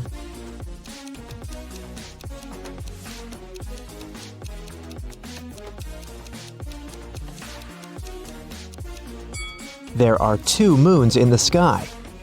After dinner, Greg, Robert, and Lisa began dancing. Suddenly, Greg fell to the floor, asleep. Lisa got furious and yelled, "Who poisoned my boyfriend?"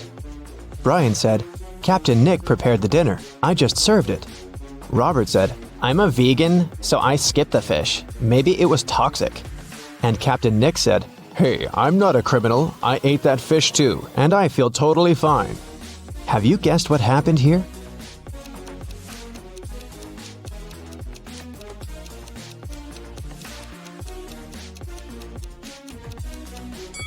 Lisa had a tiny bottle with sleeping pills in her hair.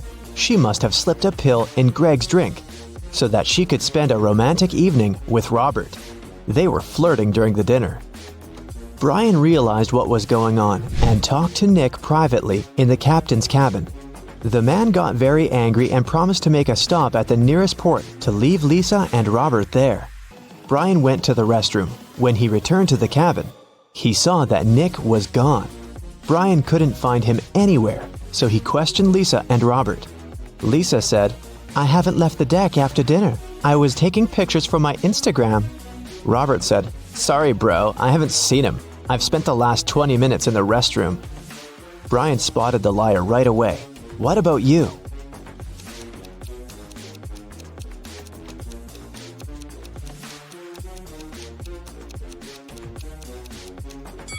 Robert couldn't be in the restroom because Brian was there. Brian got very scared. He didn't know what to do. Lisa brought 3 bottles and offered Robert and Brian to drink some cola. But Brian knew that he had to be very careful with that lady. Can you help him choose the safest bottle?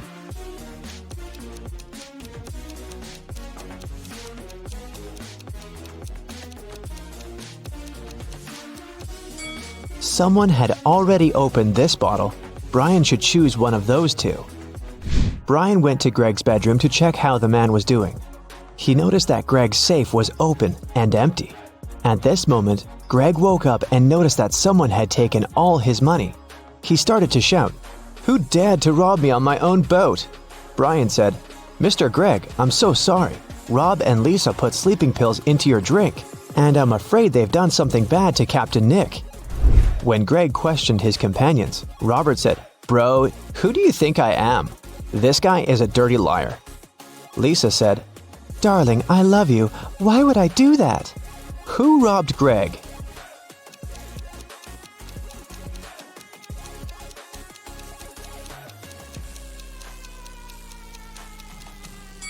It was Captain Nick. See, he's sailing away from the yacht with a bag full of money. He took the chance to frame Lisa and Rob. The guys were left without their captain. Nobody knew how to control the yacht. In the morning, they realized that they had got lost in the ocean. They had 4 choices: move to the east and meet a creepy pirate ship, travel to the west and disembark at a desert island, go to the south and meet with the Loch Ness Monster, go to the north and get stuck in the Bermuda Triangle. Which option should they choose?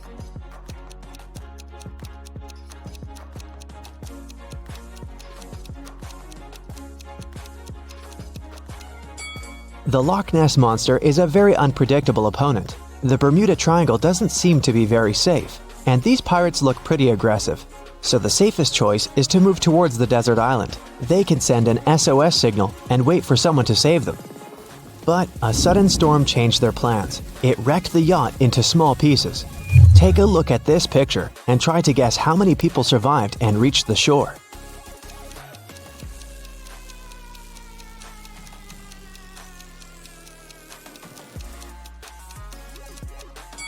All 4.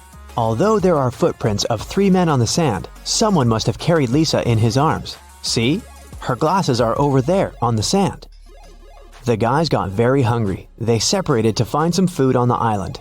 Lisa found this palm and decided to pick some bananas. Greg walked through the jungle for some time and noticed this orange tree. Robert discovered a pile of coconuts on the ground, and Brian decided to catch some fish. Only one of these options is safe. Which one?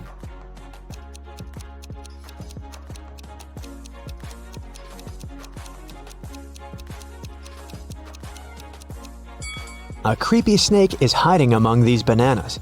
A tiger is sleeping behind this orange tree. A scorpion is chilling on these coconuts. So fishing is the safest choice. After dinner, the guys gathered around a fire. They agreed to take turns sleeping to keep the fire going and scare wild animals away. Robert drew lots to be the first on duty, but he was very sleepy. Brian told him, "It's okay, I can swap places with you if you guess my riddle. I'm as light as a feather, yet no man can hold me for long. What am I?" Robert failed to crack this riddle. What about you?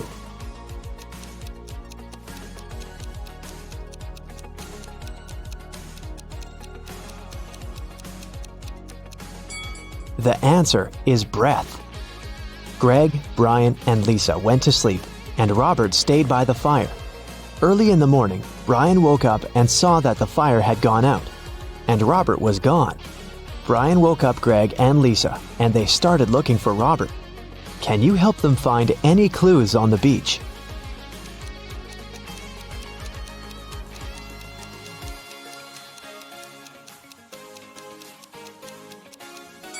All four of them are barefoot, but now there are boot prints in the sand, and a drone is flying in the sky along with the birds. It seems that this island is not as deserted as they thought. Brian, Lisa, and Greg walked around the island and found a villa on a rock. They wanted to come closer, but suddenly they heard Lisa scream. Someone left a trap in the jungle and the girl fell into a well filled with trash. It was very deep, and Brian and Greg couldn't help her get out. Suddenly, it started to rain, and the pit began to fill with water very quickly. Lisa screamed, "Help me, please! I can't swim!" What should Lisa do to survive?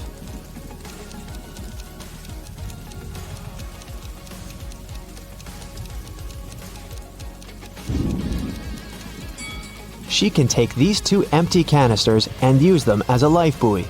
And when the water level rises, she'll get out easily. The guys continued their journey to the mysterious villa. On the gate, they saw a combination lock with this clue. In the first line, one number is correct and well placed. In the second line, nothing is correct. In the third line, two numbers are correct, but in the wrong places. In the fourth line, one number is correct, but in the wrong place. And in the fifth line, one number is correct, but in the wrong place. Can you help the guys open the gate?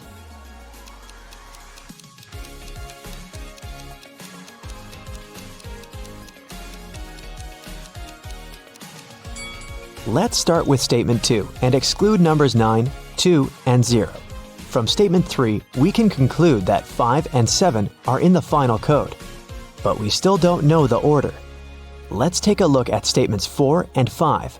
Both lines say that one digit is correct, but in the wrong place. So, the remaining digit can be either 8 or 6, but we already know that 7 is in the code. Therefore, the digit that fits statement 5 is 7. Now we can exclude 6 and conclude that the remaining digit must be 8. Now, let's determine the order. In statement 3, we have two correct numbers in the wrong places. Since the third position in the code is already occupied by 8, we only have one option: to put 7 first and 5 second. Therefore, the correct code is 758. The guys entered the villa. The backyard was full of pirates, and they were having a pool party. Suddenly, Lisa began to cry. Can you guess why?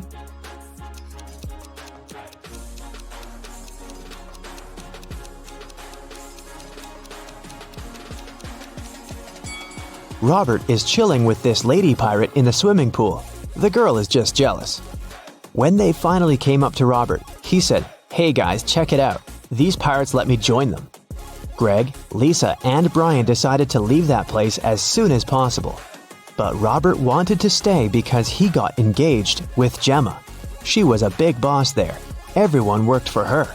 Brian looked around, searching for a way out. He noticed these three guys.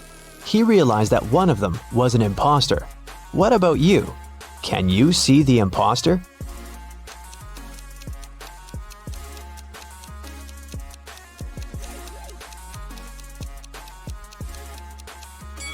It's the third guy. He has a police badge. He must be working undercover. The police officer's name was Mike. Brian asked him for help. Mike pretended that he didn't speak English, but later, he gave Brian this note. It was encrypted, and the ink was to disappear in 10 seconds. Can you crack the code?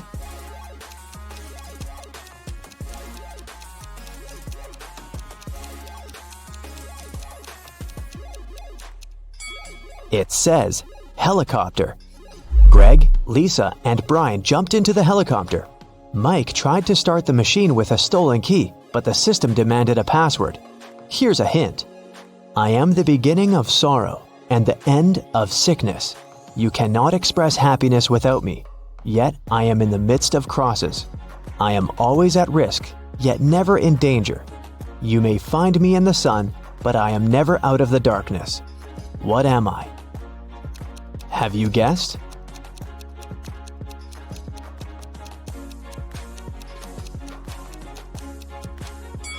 The correct answer is the letter S.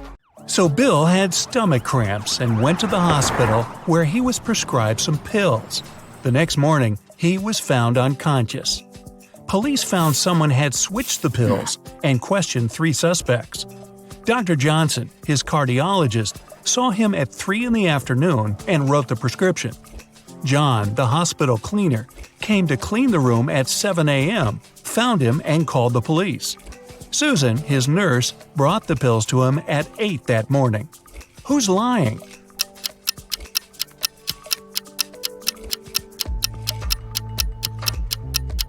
Susan. The cleaner called the police 1 hour before she claimed to have brought him the pills. Mia got a new cat and brought it into her apartment where she lived with 3 other people. But all her roommates disliked her new pet. 3 months later, she went on a 2-day business trip, but when she came back, the cat was gone. She questioned all her roommates. Steve didn't notice the cat was missing.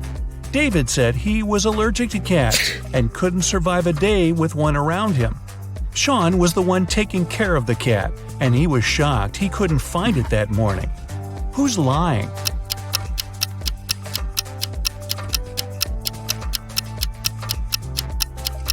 David. If he was allergic to cats, he wouldn't have lasted with Mia's cat in the same house for several months before. You went to visit an abandoned castle when you got trapped in the basement. There's a small bamboo stick on the table, almost as long as your forearm. In front of you, there are 3 doors, and you must spend 1 hour behind one of them to get out of the castle. Which is the safest option? Behind the first door, there's 100 rabid wild rats. Behind the second, there's a box filled with water, and you must keep your head submerged in it. In the third door, there's an infinitely deep pool filled with box jellyfish.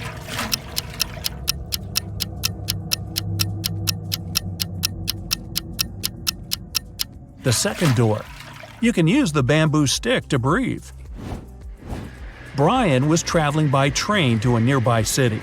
He placed his watch on the table and was looking for his train ticket when the train went into a dark tunnel.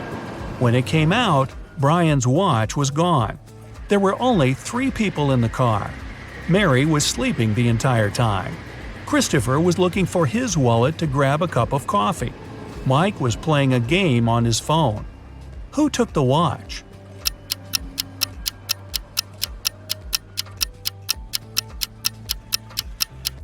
It was Mary. When the journey started, she had her sleeves rolled up, and if she were sleeping, she wouldn't put them down.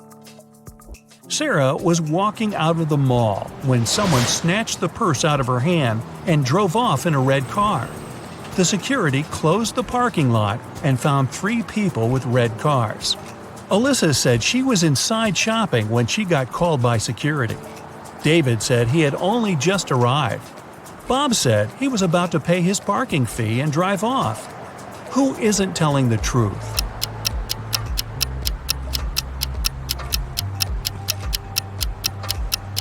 David. He's got a parking ticket on his window. From the sign on the wall, he's been there for more than 2 hours without paying and got a ticket. And he lies about being very allergic to cats. Simon broke into the richest house in the neighborhood and took a very expensive diamond. Security guards caught him walking out and searched him for the diamond. They knew he'd taken it, so when they couldn't find anything, they x-rayed him. Still, nothing showed up. Where was Simon carrying the diamond?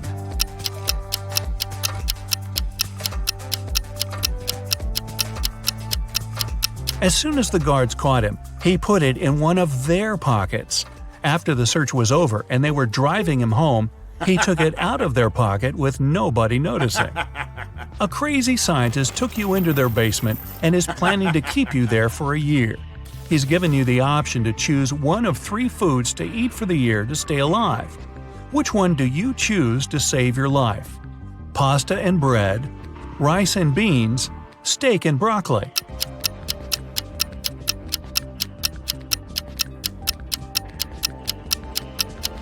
If you only ate pasta and bread, you'd get scurvy in just 8 months. And steak with broccoli is low in carbs, which will start breaking down your muscle mass to help you stay alive. Your best bet is rice and beans. It's high in all 9 essential amino acids your body needs, and you can germinate some of the raw beans, eating their sprouts to get your vitamin C. Aren't you a smart cookie? A year passes and you've managed to get out of the basement. But to make it out of the house, you must pick one of the 3 doors the scientists created. The first room is filled with venomous cone snails. The second has 5 very hungry polar bears. The third is a saltwater tank with hundreds of piranhas. Which is the safest?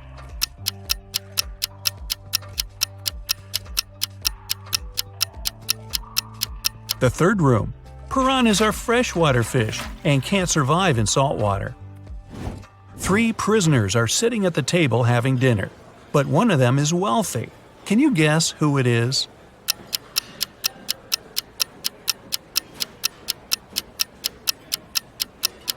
It's not the guy with the steak and the shrimps.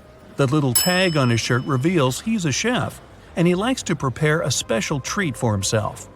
The guy with the jewels shows that he's rich, but in prison, jewelry is basically worthless. It's the third guy. Rich people try to keep low profile in prison not to be targeted by others. That's why he doesn't flash any valuable possessions or his status. A group of researchers is trying to test your knowledge. They take you into their lab on an island in Italy and present 3 dishes to you, but only one is safe to eat. Which do you choose? Cheese infested by maggots, boiled pufferfish liver, or fly agaric mushrooms?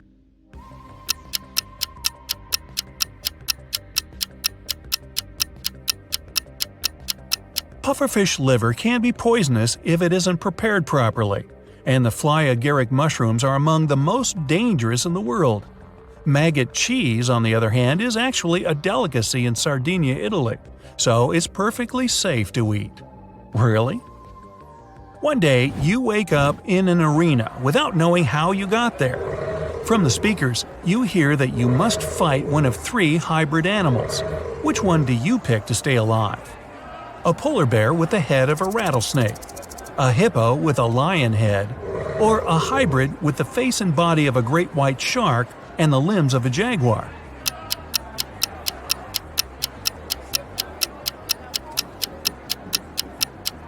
The great white shark hybrid. Since its body has gills, it won't be able to breathe outside water. You're an astronaut and you've made it to Mars for an expedition. A team member greets you at the entrance to the base in their workout clothes. When you get in, you close the door and wait for the room to pressurize before taking off your spacesuit. When you walk in, you get a message that someone at the base is an imposter. Who could it be?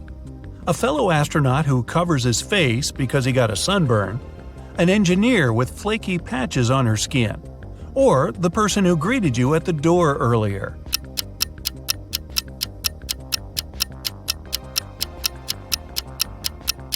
The person you saw earlier. If they were human, they wouldn't survive outside the base in the planet's atmosphere. While walking in the forest, you come across a mysterious local that blocks your way. He tells you if you solve his riddle, you're free to go. But if you don't, you'll have to stay in this forest forever. The riddle goes like this. You're seas without water, coasts without land, towns without people, and mountains without land. What are you?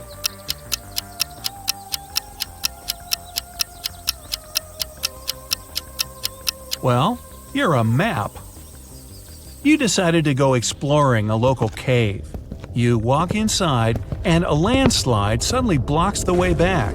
Ahead, there are 4 tunnels, each with a sign showing you which dangers lurk inside. Which one do you choose to stay safe? The tunnel filled with molten lava, the one filled with poisonous gas, the one swarmed by bats, or the tunnel with venomous spiders?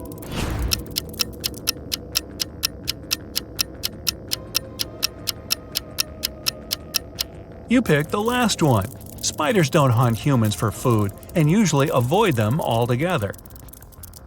You just moved into a new town with only 2 barbers. You visit both their shops to decide which one you should pick. The first shop is a bit messy, and the barber needs both a haircut and his beard trimmed. The second shop is shiny, tidy, and the barber is well shaved with a perfect haircut. But you decide to go to the first shop. Why?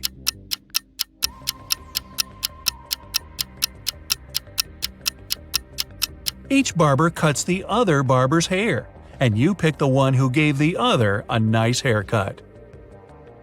You've got a job as a helper to someone's mansion, but the mansion owner gives a tricky task. I need the least number of chairs for a table to seat 4 fathers and 2 grandfathers with 4 sons. You can't ask any questions, but what's the least number of chairs you must put out?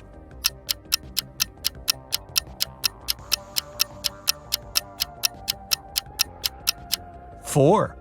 The fathers could also be grandfathers, and they're all sons. Mary was selling a rope for $3. The buyer gave her $10, but because she had no change, she went to the grocery store next door to get some. She then returned with $7, but then the clerk from the store came outside to tell her that she gave her a counterfeit bill. Mary called a detective, and she must tell him how much she had lost. What should her answer be?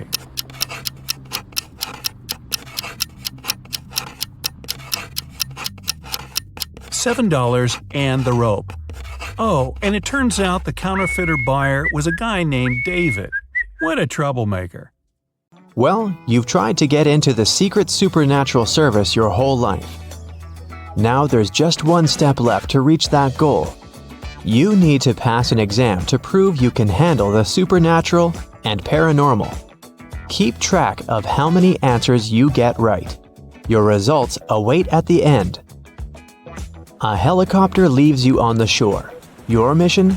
Get to the other side of the island where the lifeboat will arrive for you. Seems easy enough on an island this small, but here's the catch. A few people and a lot of supernatural monsters are the only inhabitants of this island. You see 3 roads with signs near each of them. The first leads to vampires.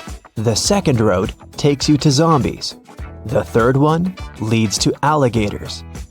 Which road do you choose? You have 10 seconds to decide.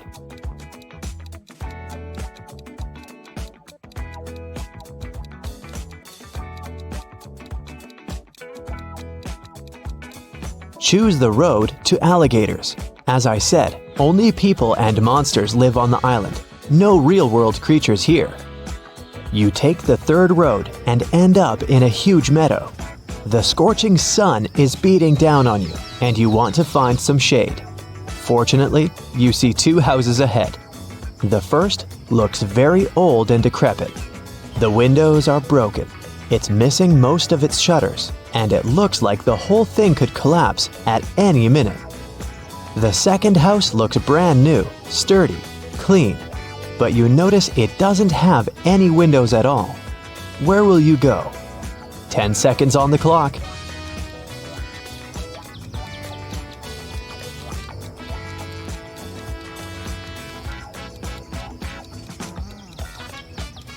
On this strange island, the second house without windows is a sure sign that the inhabitant is afraid of sunlight. You don't want to land in the trap of vampires. You choose the first house. You find yourself in a large room. Everything's covered in cobwebs. A thick layer of dust coats the furniture, and the floor is creaky. You find a can on the table. All it says is antidote. You're sure this could be useful, so you put it in your pocket. You also find a bunch of keys and go to the far end of the room. There are 3 doors before you. The first door has several locks on it, but the keys you found will open them. The second door clearly says werewolf inside. There are no signs on the third door, and it looks inviting, clean, and cobweb-free. Which door do you choose? Your 10 seconds starts now.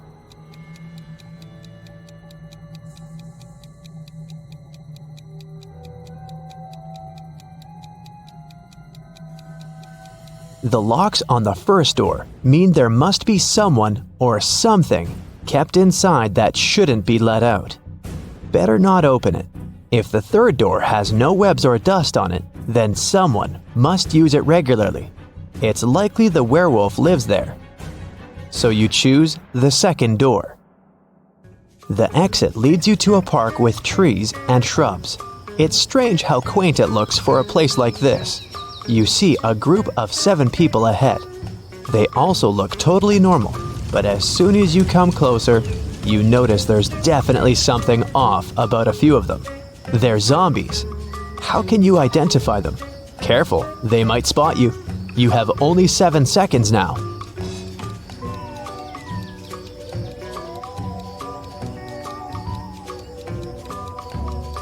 The right answer is 3. The guy is trying to find his eyes that fell out. The girl on the bench is eating ice cream with body parts in it. And this man doesn't even notice the dog biting his leg. You're afraid of zombies as much as the next guy. But the really scary thing is those people standing nonchalantly nearby. Anyway, you discreetly pass by this strange crew and eventually come to a mountain. You climb to the top and enjoy the view of a beautiful sunset. To move on, you need to cross one of the 2 bridges. Strangers are standing at the other end of each one. You're sure one of them is a werewolf. But who is it? How can you tell? Looks like those zombies caught your scent. Hurry, you only have 7 seconds.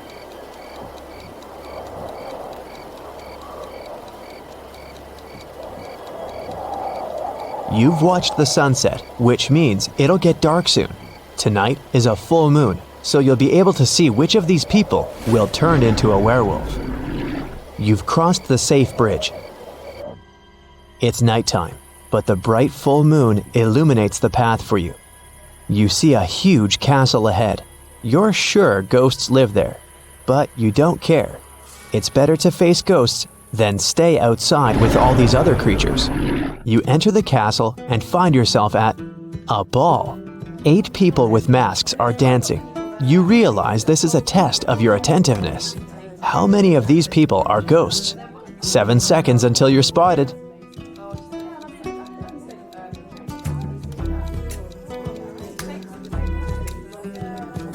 That lady is dancing, but her feet aren't touching the floor. She's floating. Everyone is wearing modern dresses and costumes. But that couple over there is dressed as if they're from the Victorian era. Ghosts can't change clothes, right? You've spotted 3 ghosts, and you decide not to interfere with their dance. Gotta keep moving on. You come to another room. You see a huge table with a buffet of food. Fried chicken, French fries, pizza, vegetables, fruit, soda, mouth-watering desserts, and pastries. 8 people are sitting at the table. You've worked up quite an appetite by now and consider having a bite. But intuition tells you something is wrong here. You realize these are all vampires. But how did you know? You better decide in 5 seconds.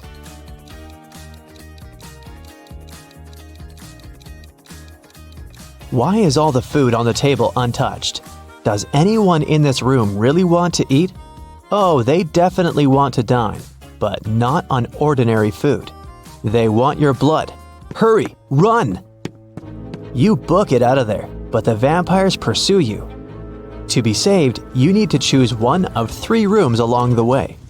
There's a huge fire in the first room. A pit with sharp spears at the bottom awaits you in the second. The third room is filled with poisonous gas. Which one will you choose? Hurry, they'll be here in 5 seconds.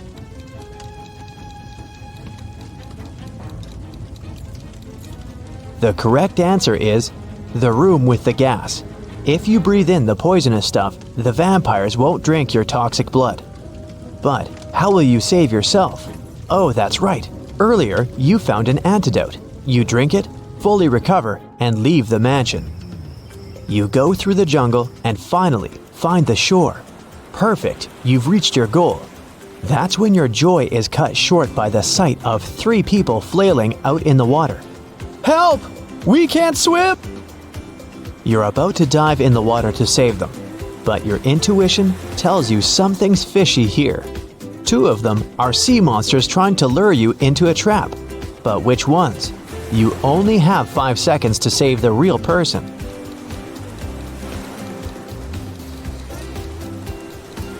One of them has webbed fingers, and that one's gills are visible. But that guy over there still needs your help. So you save him and head back to the shore. You make a fire to keep warm. That's when a bright beam of light shines on you from the sky. It's the helicopter here to pick you up after the test. Hooray! It throws a rope ladder down. You start to approach it, but then you realize something's not right. Do you climb up or do you trust your instincts? You better decide in 5 seconds.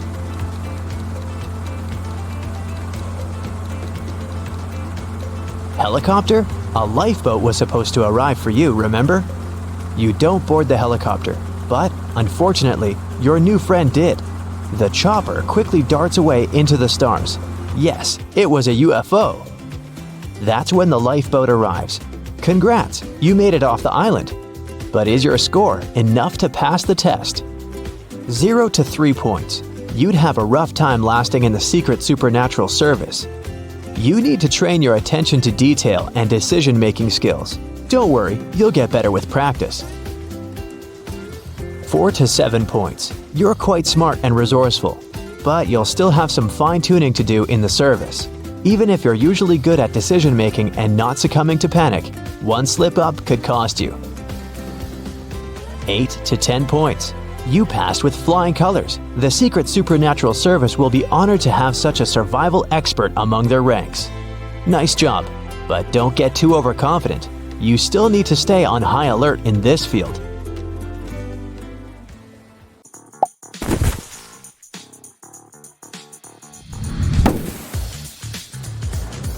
Wow, Bella landed in New York with very ambitious career goals. There were many options to get from the airport to the center of the city, but Bella decided to save money and go by bus. She had to purchase a ticket for $10, but a handsome guy popped out of nowhere and offered her a better deal. "Hey, my plans have changed and I don't need my bus ticket anymore. Want to buy it for $6? Bella agreed and gave him $6. It was a big mistake. Why?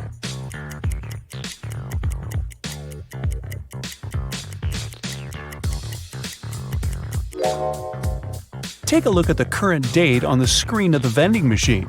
And now check the date on the ticket. It expired a decade ago. Finally, Bella arrived in Manhattan and found her hostel. She had booked a bed in a dormitory room.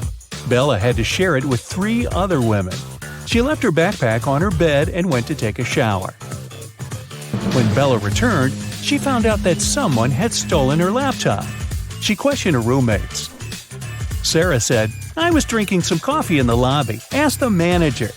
Kelly said, "I was sleeping with my earplugs in and my sleep mask on, so I didn't see or hear anything."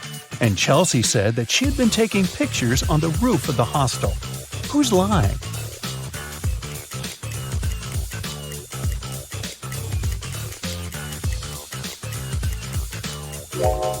Chelsea.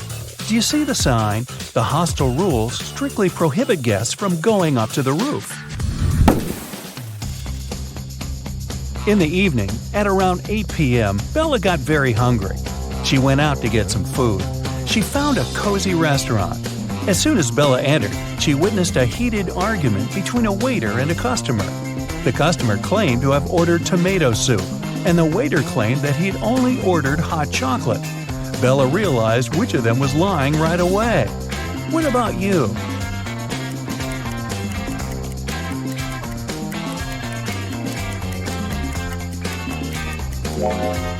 The client is lying.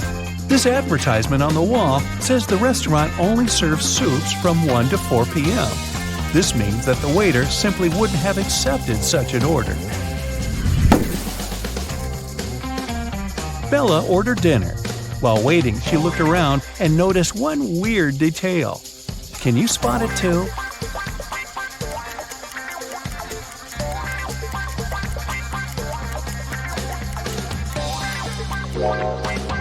This guy is using tree leaves instead of money to pay for his meal. The waiter served Bella her meal. She was about to start eating when two ladies began arguing about their VIP reservation. Julia claimed that she had reserved the VIP room in advance to celebrate her wedding anniversary.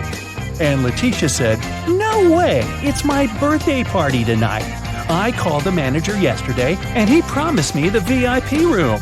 The manager said, "Ladies, I'm so sorry, but the booking system crashed and deleted both of your reservations. The VIP room is unavailable today. Can I do anything else for you?" Who's lying here?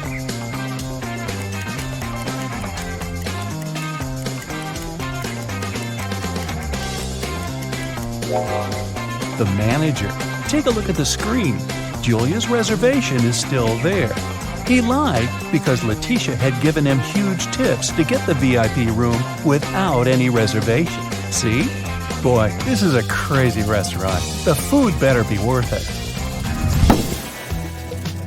After dinner, Bella saw Letitia in the ladies' room. She was crying. Bella asked her, "What happened?" Letitia didn't say anything. She just gave Bella her phone and showed this chat with her boyfriend. Can you tell what made Letitia so upset?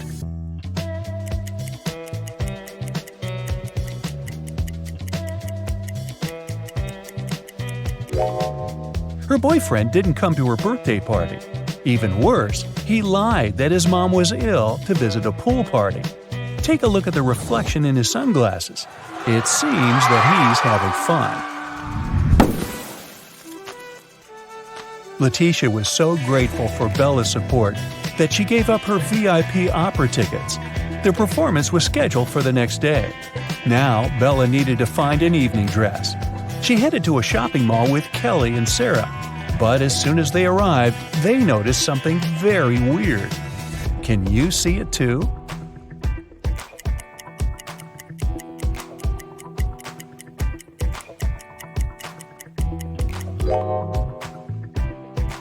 This mannequin has 3 arms.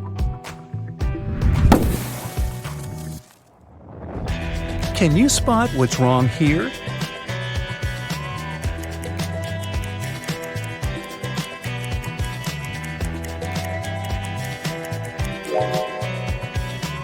The outfit sizes don't match the sizes on the hangers. What about the dressing room? Any odd details?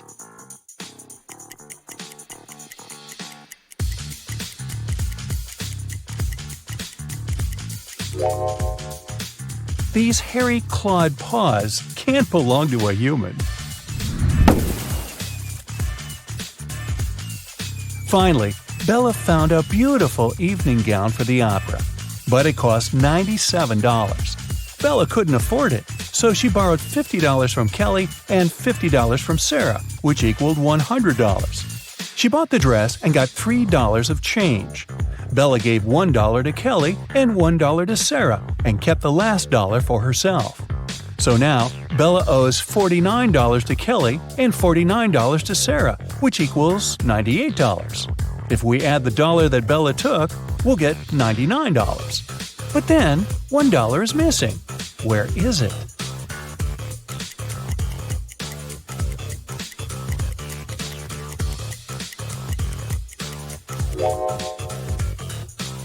First of all, we're led to believe that $1 is missing. According to the conditions of the riddle, Bella took $50 from Kelly and $50 from Sarah. So the sum of her debt was $100. After that, she bought a dress for $97 and got $3 of change. The total indeed equals $100. But the question itself offers us a mathematically impossible puzzle. In fact, there is no missing dollar. Bella's debt remains $98 because she had already given $2 to her friends. And it's incorrect to add Bella's $1 to this debt. Next, Bella decided to visit a hairdresser. The manager asked her to wait for 20 minutes. Bella took a seat in the lobby and accidentally fell asleep. When she woke up, she saw that someone had cut her long, beautiful hair. She got furious and questioned 3 suspects. Maya said that she'd been busy with another customer. She didn't see what was going on in the lobby. Rick said that he had been eating his lunch outdoors. And Sally said, "Who do you think I am? I don't steal hair. That's ridiculous." Who is lying?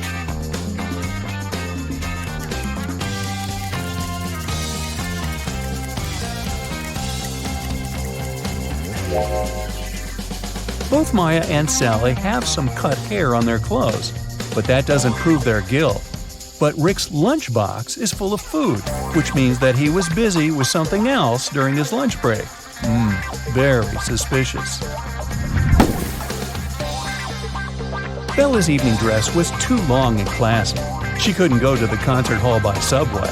So the hostel manager, Fred, offered Bella to give her a ride if she cracked his tricky riddle. I have no neck and no head. 2 arms, but no hands. I'm with you at school. I'm with you at work. What am I?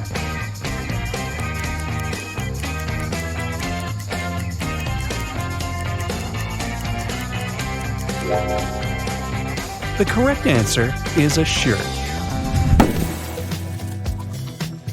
During a break, Bella went outside to get some fresh air. She enjoyed the evening along with other guests. Suddenly, a street dealer offered Bella a diamond necklace for $20. She agreed right away and put the necklace on. Soon, 3 guests came over to Bella to claim the necklace. Pam said, "How dare you? This necklace has been in my family for ages. I lost it in the ladies' room." Diana said, "This piece looks very similar to my necklace. Someone stole it as I was moving through the crowd today. In any case, my jewelry collection is insured." And Sheila said, "I noticed that the necklace was gone after visiting the buffet on the 6th floor. Can you help Bella return the necklace to its real owner?"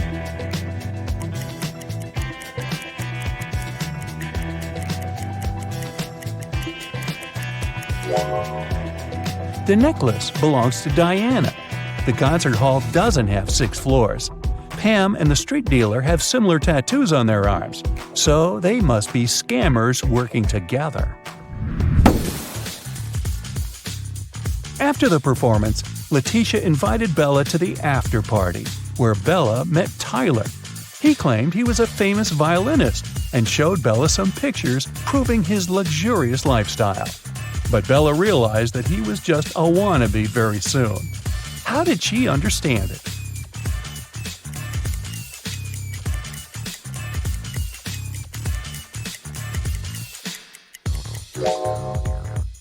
Take a look at the trees in this picture. It's obvious that the wind is blowing to the right. Meanwhile, Tyler's hair seems to be swept to the left. The picture has been photoshopped.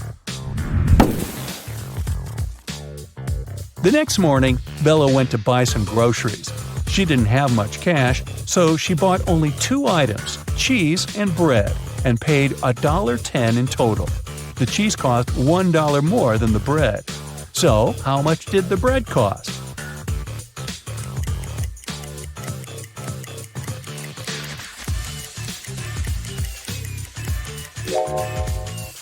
The most obvious answer would be that the bread cost 10 cents.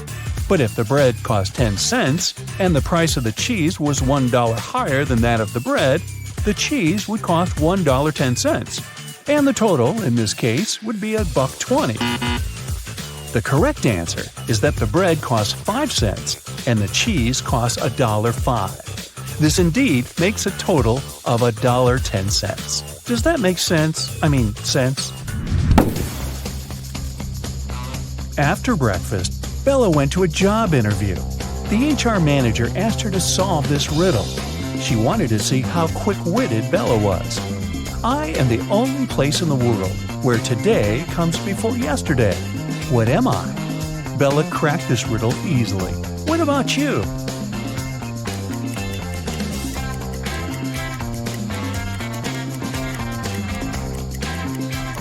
The correct answer is the dictionary. Bella got a job as a train conductor. On her first day at work, she entered a rail car to check the passengers' tickets. There were only 3 people inside, and only 2 of them were human. Can you tell who's not human? The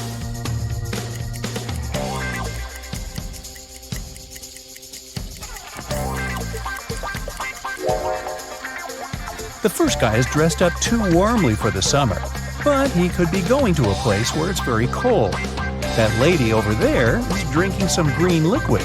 It's a bit strange, but there are plenty of colorful drinks in the world. As for this guy in the middle, he doesn't cast a shadow, so he's not human.